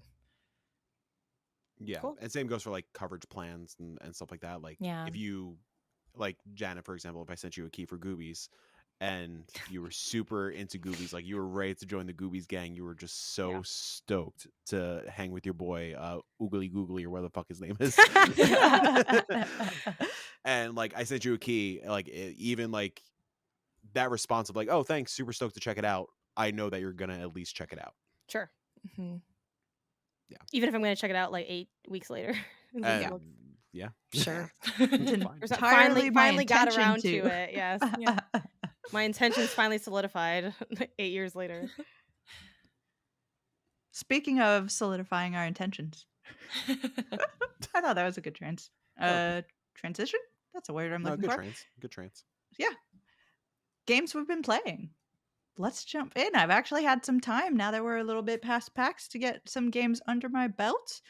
It seems like we all have Fae Farm in some form on the list. So I want to jump in with Janet on this one. How are you Ooh. doing with Fae Farm? I'm doing good. I'm pretty early on still. It's in chapters and I think I'm probably still in what was like the preview segment, like the first couple chapters. I'm a few hours in. I got review code for this, but like many things, it's like I didn't finally get to it until like I think the day it came out where I streamed it and started kind of digging into it. I'm really loving it. I previewed this at Summer Game Fest and I was impressed by it then. Again, like every creator and developer is putting care and thought into their game, especially when it's like a genre that I think is so saturated, for lack of a better term. I think there's a lot of farming content out there, right? So in the modern era, when we have, I think, developers taking on, hey, this is my spin on farming games, they come with like so much knowledge that they're kind of pulling from of what they want that experience to be. And I really felt like in that original preview conversation at SGF and in my playtime of the full build now, that there was a lot of care and thought in terms of quality of life aspects, in terms of streamlining things. And again, it's little stuff like when you get your sort of tool wheel, it's like, hey, here's just your tools. Like, even if you think of like Disney Dreamlight Valley, right? You have to walk around and like pick up the tool and then use it. They're like, nah, here it is. Like when you walk up to an item like a plant to water or a rock to hit, if you have like your generic tool equipped, it will automatically use whatever tool is needed for that job when you walk and hit the interact button. Fishing is always a hot topic in these games. So it's like, what's that fishing like? What's that rod do, right? It's like there's always that question. And honestly, I love the fishing in this. It's funky. It's a little weird. It's it's you like cast the line and then you're sort of, once you like the fish gets hooked, you're pulling until it goes to the red, and then you're like releasing, and then you're pulling, and then until you finally catch it. But what really blew my mind when I first did my fishing is I kind of accidentally glossed over like when the guy said, "This is how you fish." Like I like hit A, and then I'm like, Yeah. "Hey, it's chat. What did he say? We'll figure it out. We're good Yeah, gamers." it'll be fine. But I didn't figure it out like right away, and so I hooked the fish. But then I'm like, "Wait, what am I supposed to do?" And the fish pulled me into the water. And I Oh. was shocked. I was like, "Oh my god, like I didn't think this would be a possibility." And it's little things like that that I find really delightful and surprising. I think it's rare to feel surprised in a genre that has a lot in here, and I think fans of the genre, you've played at least a few farming sims, you've kind of seen a lot of what there is to see with the mechanics. So I love that about Fae Farm. I love that you can jump around and jank platform your way through places, that you can swim, even getting caught in the whirlpool. Like I thought, Oh, yeah. I didn't think it would kill me, but I was worried, right? I was like, they whip you around and then they just shoot you up, and you're just kind of magically floating on down. And I'm like, oh, this is like, is this about to be my entire personality? I don't know. 4 hours in, it's too soon to say for a game like this, but I'm liking it so far. Where are y'all at with Fae Farm?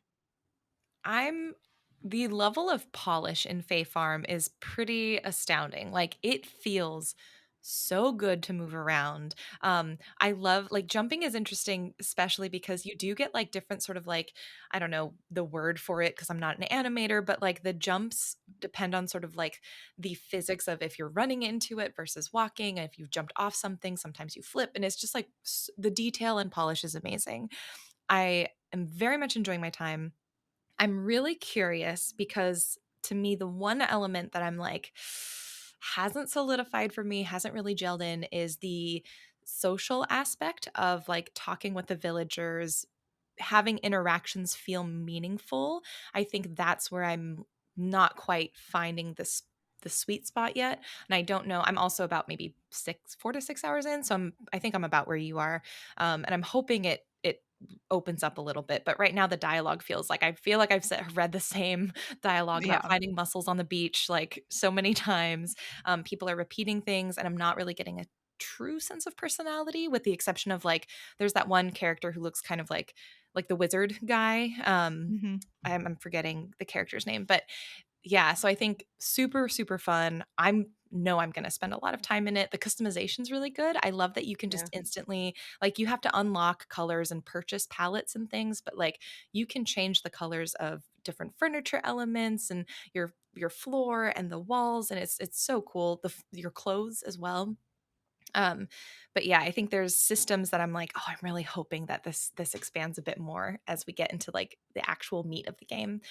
The mines are amazing though, because you can see what minerals or ore or things are in each level of the mine as you unlock it. So it solves the problem that I had in Stardew, where I'm like, what section of the mines do we find like the citrine? I need to get that for this thing. Oh, so the quality of life is just like chef's kiss, so good. Yeah, I'm having a good time. Yeah, I'm a mixture of both of you because I am. This is a game that's going to be a really cozy comfort game. This is a comfort game. This is a game to get into, to be engaged and have that fuzzy feeling, and to be enjoying what you're doing from moment to moment. But I'm not like enthralled. I don't walk away and think about how am I gonna do this in this game, or like how am I gonna build my future. It is a game to be in, to be comforted, and that's great. That's what this game is, and it does not pretend it is not.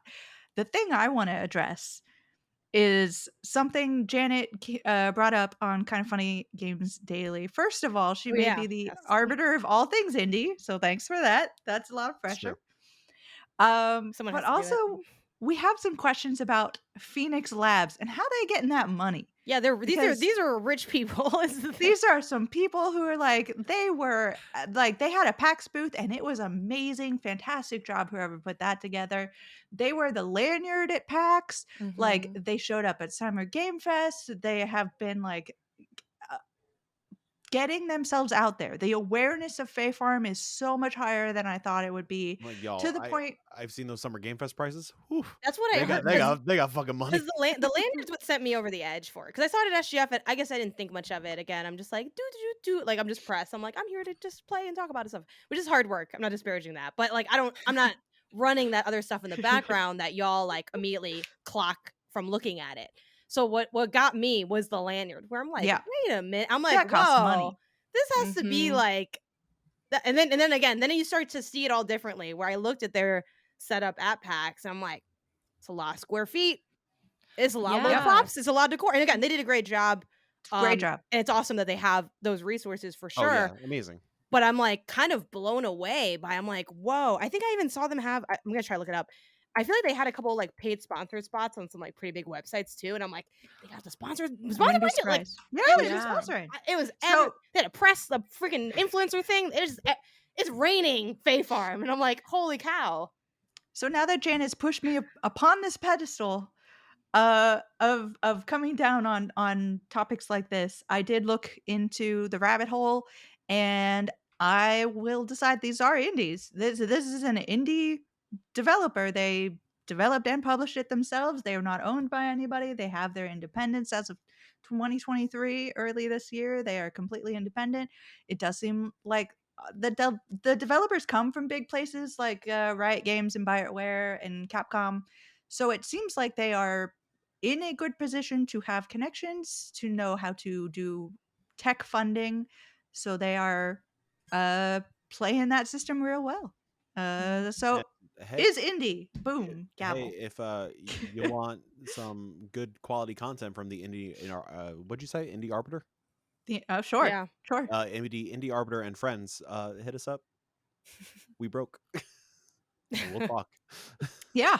Yeah. And I mean, this isn't the first game that people, like, not just you, Jill, but again, like, yours is the most important in my mind. That is what it is. I don't think you can change it. Find someone better than you, and I'll swap them. Good luck. But I mean, there's plenty of indies that, like, at least we categorize as indies that have like, you know, huge. I mean, Devolver itself, it's like a freaking Yeah. amusement park. So it's not like this is the first time I've seen an indie title tossing around that coin. But I was like, I think there's just this kind of just hit the streets, and it kept running, and I was like, Yep. holy Mhm. cow! Like, it Just really came out of nowhere. yeah, I really took a lot of, like, it's one that I had on my radar because I'm like a farming person, but I kind of, you know, I also have paleo pines, but I'm not, paleo pines ain't hot in the streets right now, you know. I'm not even sure I said the name of the game right, I'll be honest, but there's dinosaurs in it, and I'm excited. Yeah, so I don't know, it's been really exciting also just to see so many people in my circles at least cover it and talk about it, because this is the sort of thing where, since it's not like Animal Crossing or something, you know, like it ends up being only covered oftentimes by like the more niche sectors of online Mhm. game coverage. So I'm glad to see, like, I'm always down for like a farming game, a visual, not like, anything like that kind of can break out a bit more. And it's like, oh yeah, people are talking about this. Like, people are dropping Yeah. the reviews, they're doing the coverage. Like, it's exciting to see.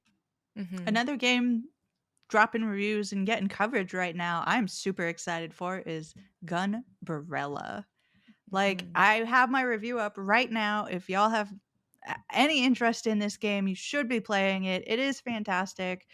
It is not I think if you go into it wanting it to be a like super narrative heavy sort of inspired game, that might not be it. It's not that. It's not it has a narrative structure upon which the game rests that does not break under that weight, and that's really all it needs to be.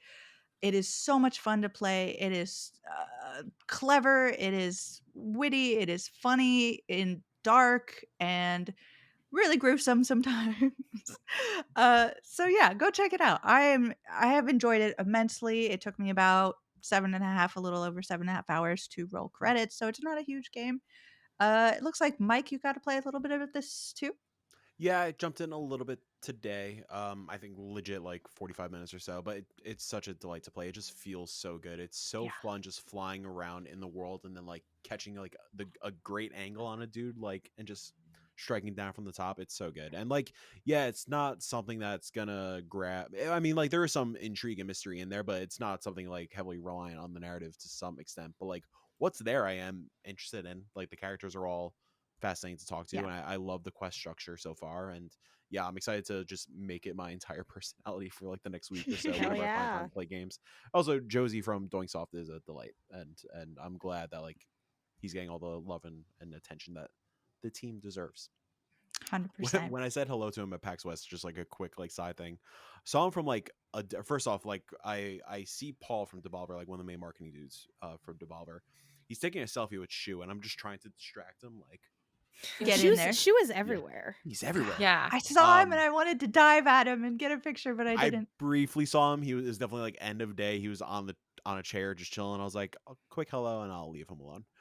But then I see at the corner of my eye like something very sparkly, and it's Josie with like the most glitteriest fucking pants you've ever seen in your life.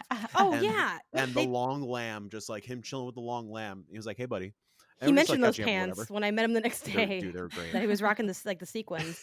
Like we're catching up or whatever. He was like, "Hey, hold on a second. Do you want a video game that only exists physically?" I'm like, "Yeah, sure." And he just slips Demon Throttle in my pocket unsolicited. It's great, man. And then just to shout out games that I am in love with but don't want to take up so much time talking about. I Doesn't Exist. Everyone should have this on their radar. This might be a game of the year contender. I've not finished it, but it is so freaking weird. Good. It is bizarre. It is making me think. Myth Force, I have loved it since I first played it last year. I loved it all the way through early access. It is out of early access.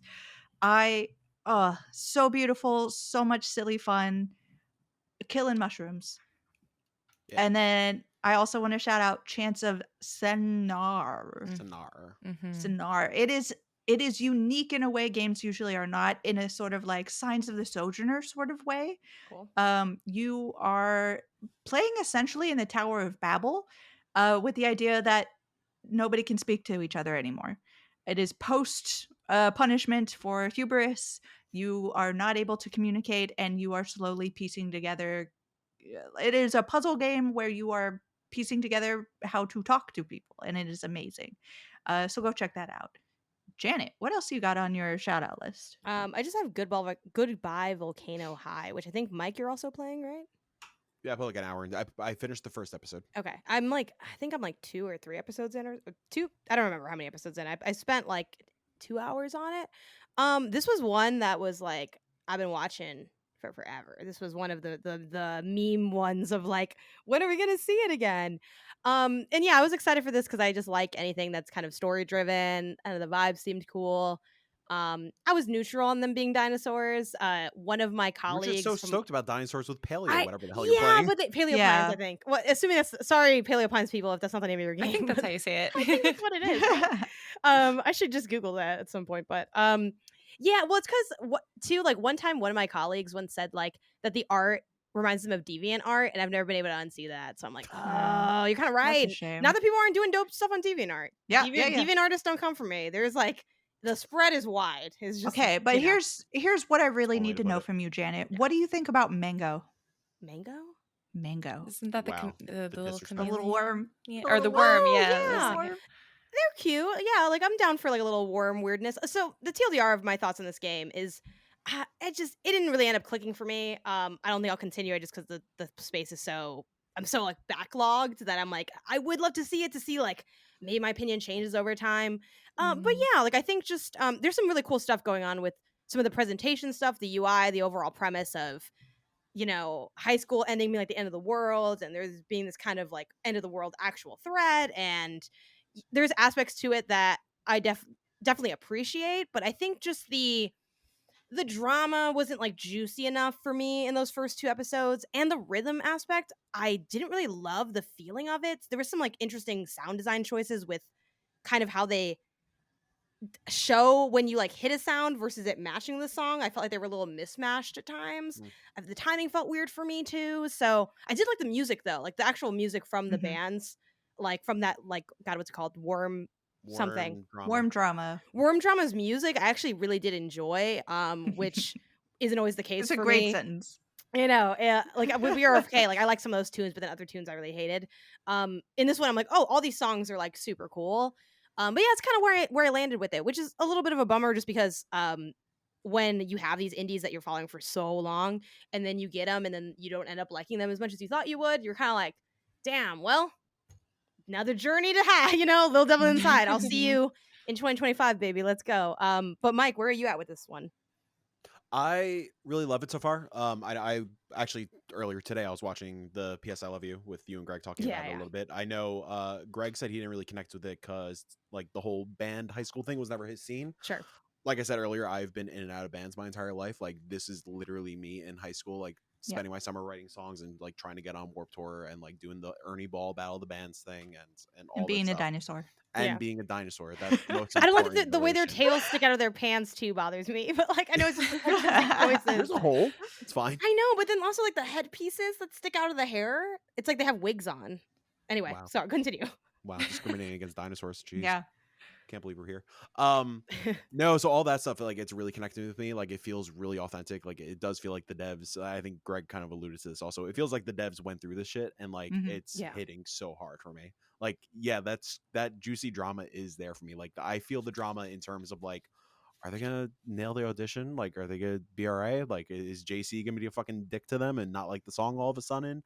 Are the two other bandmates gonna like cause drama because like Fang is like taken over as like solo singer songwriter kind of thing and like maybe leaving them out a little bit changes. Oh, it's so good. So yeah, I'm all in. I'm really excited to just like immerse myself into it. And I think it's relatively short, what, like 5-ish hours. So I think so, yeah. I'm excited to just like kind of like find some time, sit and just immerse myself in the story. I do like the rhythm stuff quite a bit. I like that it's not just like 4 on the floor, like you're just like following along the beat. I like that it's following like some of the melodic stuff and getting hi cat getting a little intricate with it and yeah, just it keeps it a little spicy, I guess is a good way to put it. If I get to the end of this game and anything happens to Mango, the game's garbage. So I mean, your choices matter. Don't we know at the beginning that nope. Are they all a little bit doomed? I don't know. Mango is gonna live. Mango's not a dinosaur. So it's going to be fine. Crawl into That's the ground. true. Yeah, maybe Mango is what ends up carrying on the legacy of worms. Yeah. Oh my god, Mango turns into a butterfly at the end of this game. Yes, that's the whole thing. I love it. Mike, what else are you going to shout out for this week? Yeah, I've been mostly just disassociating on the couch, just dealing with trauma, frustration, and disappointment. So I haven't played much yet. But I dipped my toes into Noir, Play With Your Food. I think it's the full title. It is just a really fun sandbox of just like little scenes of different food scenarios, and one scene you're just pouring cereal and you could like control the milk and you could change the color of the milk and you just like make a mess. There's like a magnet tool that like magnetizes all the food and makes like a whirlwind around you. It's just like zone out, listen to some cool tunes and just like fuck around. But there are a lot of games like this where it is just like a sandbox and play around, but this is one of the games I'm playing on PS5. It's one of the games that has like a really intelligent correlation with the trophy system. So like if you look into the trophies, there are secrets you can uncover and things you can do. So like if you're like, for example, with like popping popcorn was like, I think the first thing, if you're popping popcorn to the rhythm of the song, you can unlock like rhythm mode or whatever, and like all like disco lights come on and whatnot. So it seems like there are like a lot of secrets within all the different scenarios. So I'm excited to kind of like go through it naturally and then like kind of reference the trophy list and see like what I can do aside from just like making a mess. So really quick, is the trophy list the only indicator of like almost like progression? Like how do you go from one, like, because it's a bunch of vignettes, right? Like how do you go from one to another? Is there like, is it just whenever you want to leave to the next one, or is there like a condition? So, like an unlike condition? Yeah, you could like,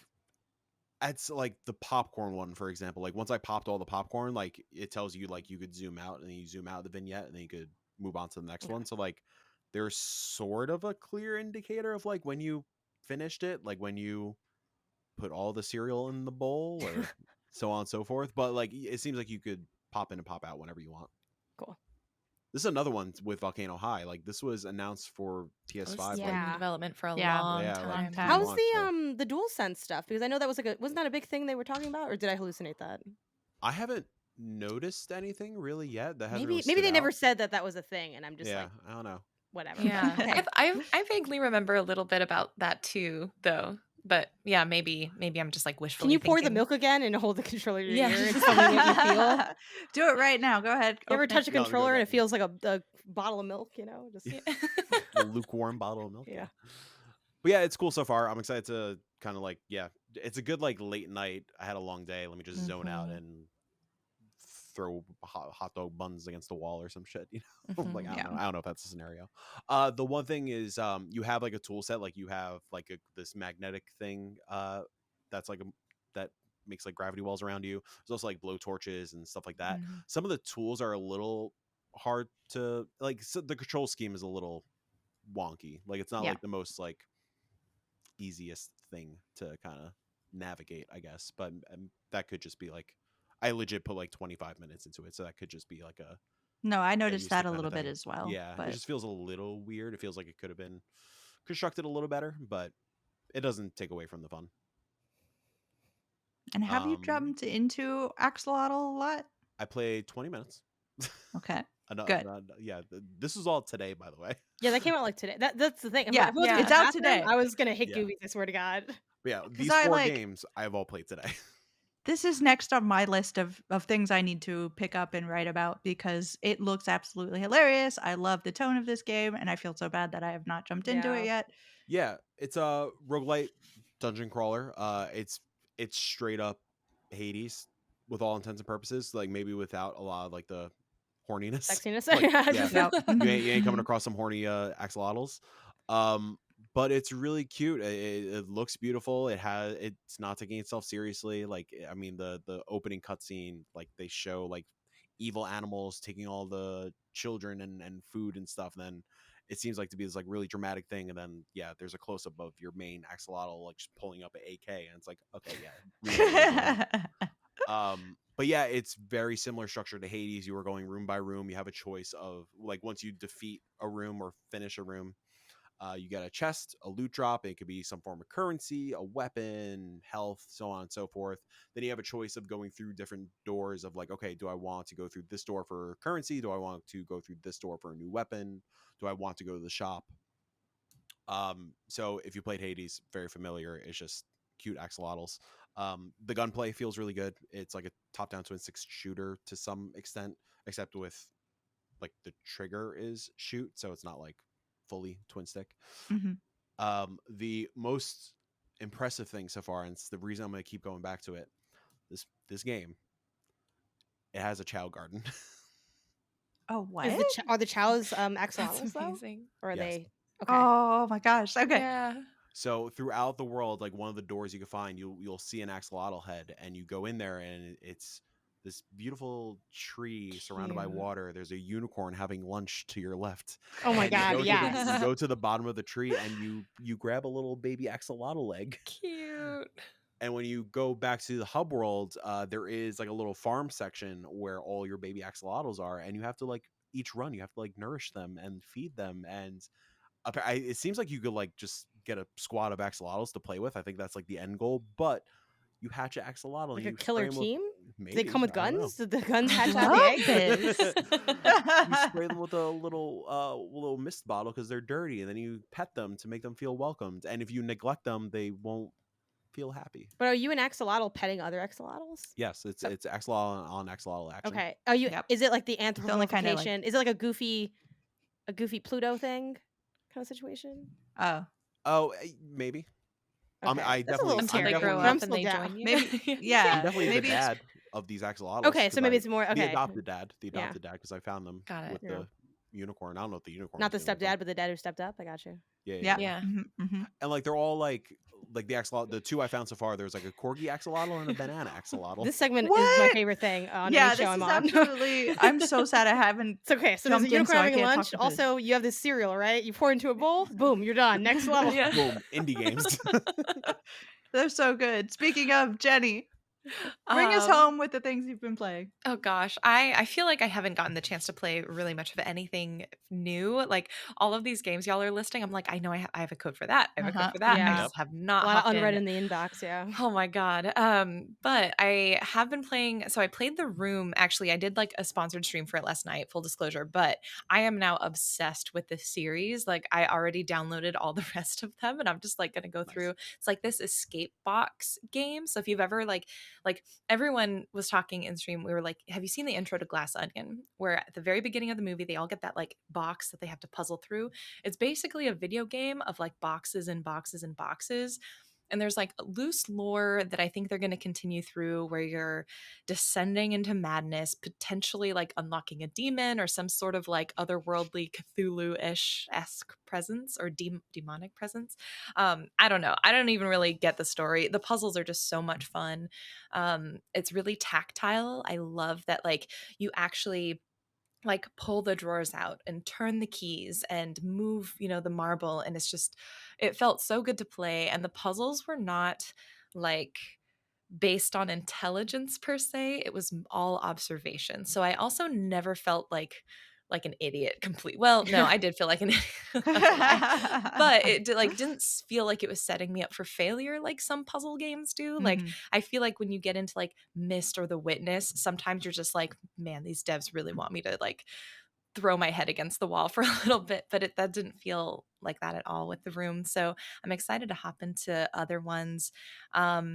Sea of Stars, I'm just like, I think about playing that game so much. I've only gotten through maybe like the first couple hours. So just through Oh, I'm the jealous. sort of tutorial section when they're younger and, they're learning skills and they're like basically in like warrior training school, complaining about sewing because that's a whole thing apparently to become a warrior. And so far I'm just in love and I just want to like have time to sit with that game. That was And supposed to be my big like PAX flight game. yeah. But Did anyone instead, play anything while they were traveling, or was that all a lie? no, No, that's no, always a No. lie. I cannot. So I instead like of doing that, like I put the Steam Deck on my lap, but then Yeah. I saw somebody in the row in front of me and like adjacent was watching Inside Out, so I watched the entirety of Inside Out on silent, and I still Of cried course. at the Bing Bong scene. Oh my Oh gosh, no, why yeah. would you bring that up? Oh, well, that's the way. It's like I downloaded, I had Sea of Stars ready. I was Yep. like, I'm going to play this. I have a 3-hour train ride that actually turned into like far longer because there was like fires across the tracks and they had to like stop the train and like let the Yeah, fire sounds right. department do their thing. Oh, okay. Absolutely wild. Glad you're But safe. no, yeah, me too. Didn't play anything. I just kind of like disassociated and stared out the window and I like loved Yes. that though. yeah, it was quite Yeah. nice. So yeah, Sea of Stars, been poking at it, but really hope to get in depth like this weekend. I say, not even convincing myself. No. And then Cosmic Wheel Sisterhood. We've actually been playing it for Geeks and Grounds, which is this like game club that I host, and I'm on my second playthrough. And what's been really cool is choosing a very different path as the main character. And the first time I play any game, really, I go in and I'm like, I'm going to try to do like, how would I react as Yeah. myself? Trying to generally be a good person. In this game where you're a witch that's been in solitary confinement and like finally let back into the world in a sort of way, I've decided to play as like out for revenge, vengeance, like grappling power wherever I can get it, and it has been really interesting. So very excited to be replaying Cosmic Wheel Sisterhood for the club and like talking through a lot of the themes. It is maybe one of my favorite narrative games this year. Maybe one of my favorite indies. It's definitely up there. Like the story structure is so fascinating because it moves from like following Fortuna, this witch that you play, this internal struggle that she's had. Then you get to meet some of like her most closest friends and learning about the coven. And then there's like a whole societal thing that happens. And the way that this game builds out the world is phenomenal. Like, yeah, if you have any interest in narrative games, in choice-based games, like this is it. And Deconstruct Team has always been a great studio to follow. Like they did Red Strings Club. Yeah. They did Essays on Empathy. So it's like really cool to see the progression of this team and just where they're at right now. So 100%. I need to Yeah. watch that because I want to see how different that gameplay is when you make those kinds of different decisions. I'm so excited. Yeah, I think the ending is going to be. I'm very excited for the ending. Yeah. How long did you mention how long it is by chance? Yeah, I think the first time I played through it, it was maybe about, I'd say 10 hours, but that was also me reading out loud. Sure, yeah. So I imagine like if you're just kind of reading on your own, you probably go through faster. Okay, cool. I literally hopped onto Slack immediately and I'm like, hey, we got any more codes for this game? Because I know my colleague Sarah Yeah. Pozorski at MinMax played it and she's really excited to talk about it. And I'm like, if y'all get me this, like then we at least can have a conversation on it. Because you're not the first person I've heard that from of like, oh, this is like one of the narrative bangers of the year. And I'm like, okay, well now I have to check this out because I feel like it's going to be super cool. So, and the art looks great. So, yeah. Yep. So that's it. Hopefully this weekend I'm going to get through that backlog. Sure. With that hope. That's the silence is deafening. Before you wrap things up, I have 3 quick things. quick. Paleopine's confirmed because I just got a key for it. Okay. Unsolicited. So that's the name of that game. must be popular. Yeah. I have nothing else to add. Jill, you mentioned I doesn't exist. I just want to give a quick shout out to Brian Clark and then a friend of mine, Hunter Bond. They are the new co-managers of Dread XP. They got that news broke today. Cool. Just a little shout out. And then there was an update with the Unity stuff. Oh my god, really? Oh my gosh, no. what? Update. So Aggro tweeted out, just had a long call with the Unity reps. They gave us some answers that they say will be public soon. We didn't come away with any renewed trust in Unity or this policy, which we still think is total ass. But allegedly real answers to a lot of speculation / misinfo is on the way. Out of respect for the employees who didn't make the decision and are just trying to hold everything together, we are going to refrain from the discourse until more info is out there, but we'll continue to be honest with our opinions on policy as more stuff comes to light. Okay. Interesting. So keep an eye on that news. Yep. And I'm sure we will probably touch on this subject again next week as well. So we'll see where it is in a week's time. But that's the end of this week's council. Thank you to everyone who is joining, who is listening, who is watching. Thank you to everybody who is the team back together. It's so nice to see all your faces again. How can people find this show? We are on Spotify. We are on Apple Podcasts. How are we doing on Google? To be really honest, I have not checked.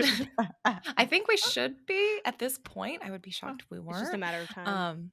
But you've been off for an entire month. What the hell? I know, right?